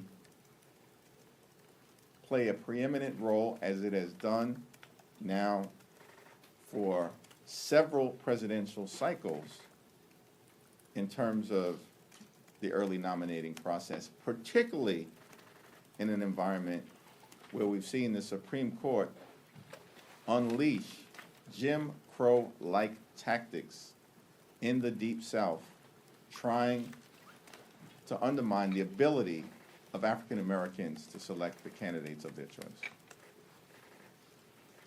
Mr. Leader, have you been briefed on this Saudi Arabia nuclear deal of the president's? And even if not, what's your overall assessment? Yeah, I have not been briefed on the so-called nuclear deal with the president, and it's hard to know. He's announced how many different ceasefires, Donald Trump, how many different ceasefires has he announced during the course of the reckless and costly war of choice in Iran? Is there anything that he says, particularly when it relates to so-called agreements, that we can take seriously? And so any responsible president actually would have provided a briefing through his cabinet secretaries in advance of any sort of public proclamation. But, you know, this is how Donald Trump behaves. He's always chasing attention. I mean, he disgraced himself after the World Cup final. Looked like the old man in a club that no one wanted around. And he's the only one that couldn't figure it out. So we can't, there's nothing that he's saying right now that any of us can take seriously. And that's unfortunate, because he's gotten us involved in a war that has now cost the lives of 18 brave service members in Iran. We're getting closer to Debbie Wasserman Schultz's primary in Florida. Are you planning to endorse the Congresswoman? I'm looking forward to getting involved in the August primaries, of which there will be primaries on August 4th, there'll be primaries on August 11th, and then the Florida primaries will be in August 18th. And as I've said repeatedly, Congresswoman Debbie Wasserman Schultz has been a highly effective member of the United States Congress and a valuable member of both the leadership team and the House Democratic Caucus. And I have more to say about that race and some of the other races in August where we haven't weighed in yet sometime soon. Corruption is one of the pillars of the Democratic agenda. You've mentioned it a couple times in your responses already, going after not just potentially here in Washington, but out across the country. Can you clarify exactly what that means? Is that obviously cabinet officials, but also corporations? Like, how are the committees of jurisdiction who are already kind of starting to think about what Democrats can do, not just thinking about who to target here, but also how are you making sure that when Democrats are out on the campaign trail talking about these targets, they don't potentially overpromise to their constituents who or how there may be rivers? Our commitment to the American people is pretty simple. We will hold the crooks accountable. That's exactly what the American people want to see done. Because the corruption that has occurred over the last 18 plus months is out of control. The most corrupt administration in American history. It's not even close in terms of who may fall second in that regard. And there have been a lot of folks across this country who made the decision early on to bend the knee to Donald Trump. And if they've gotten themselves involved in corrupt dealings, undermining the best interests of the American people, then they should be held accountable. And we have a responsibility as a separate and co-equal branch of government to serve as a check and balance on an out-of-control president, and to make sure we're exposing anyone who may be working with that out-of-control administration, in this instance, the Trump cartel, undermining the best interests of the American people. Look, it's clear to us that if you've got people in government who are focused more on enriching themselves, their family, their friends, and their big donors, then they're not focused on making life better for the American people. And that's part of the problem that we have right now. That we've got a president and others who've shown no interest in improving the quality of life of the American people. And that's not speculative. Donald Trump has said it repeatedly in his own words. Donald Trump has said the affordability crisis is a hoax. Donald Trump has said he does not think about, he doesn't give a damn, in my view, does not think about the personal financial situation of the American people. His words, not mine. Donald Trump has said he loves the inflation. Donald Trump has said we're so busy fighting wars, we don't have money for daycare, Medicare, and Medicaid. Donald Trump said that. And so clearly he's got other things on his mind. So does the administration. So do House Republicans. This is why things have gotten worse in this country. The Trump economy is a disaster. Everyday Americans are drowning in the Trump economy. And that's why we're committed, as House Democrats, to fighting for an affordable America. To make sure in this country, when you work hard, when you play by the rules, you can live a comfortable life, an affordable life, and live the good life. And we know how that looks. Good paying job, good housing, good health care, good education for your children, and then when it's all said and done, a good retirement. Thank you all. All right, you guys, we've been going over the news of the day, but I want to end the show on a lighter note. I've got a question for the audience. Get yourself prepared, answer in our live stream chat.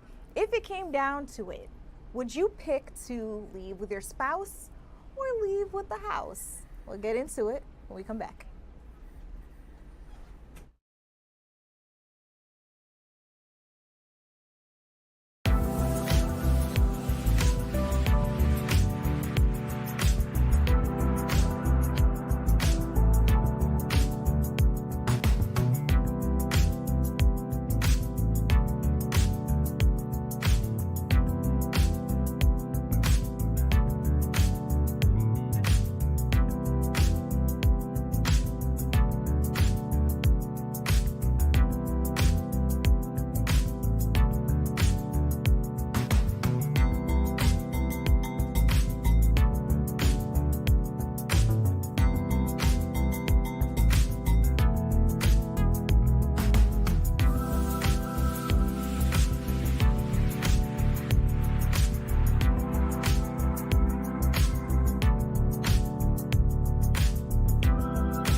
All right, you guys, welcome back into Philadelphia Live. We've been bringing you guys some pretty heavy news all day long. I wanted to end things on a much lighter note. Yes. So the New York Post actually has this new article about a survey that's out suggesting that 30% of Americans would rather leave their partner, their spouse, then leave the house. Right. And I wanted to know, like, if it came down to it, what would you guys do? We did our own version of this poll, fox29.com/go vote, Fox local time, basically asking spouse, house. As you can see, spouse 55%, house 45%. So we're a little bit different. Yeah, okay, we have different priorities here. Yeah. Now, let me explain. Based on the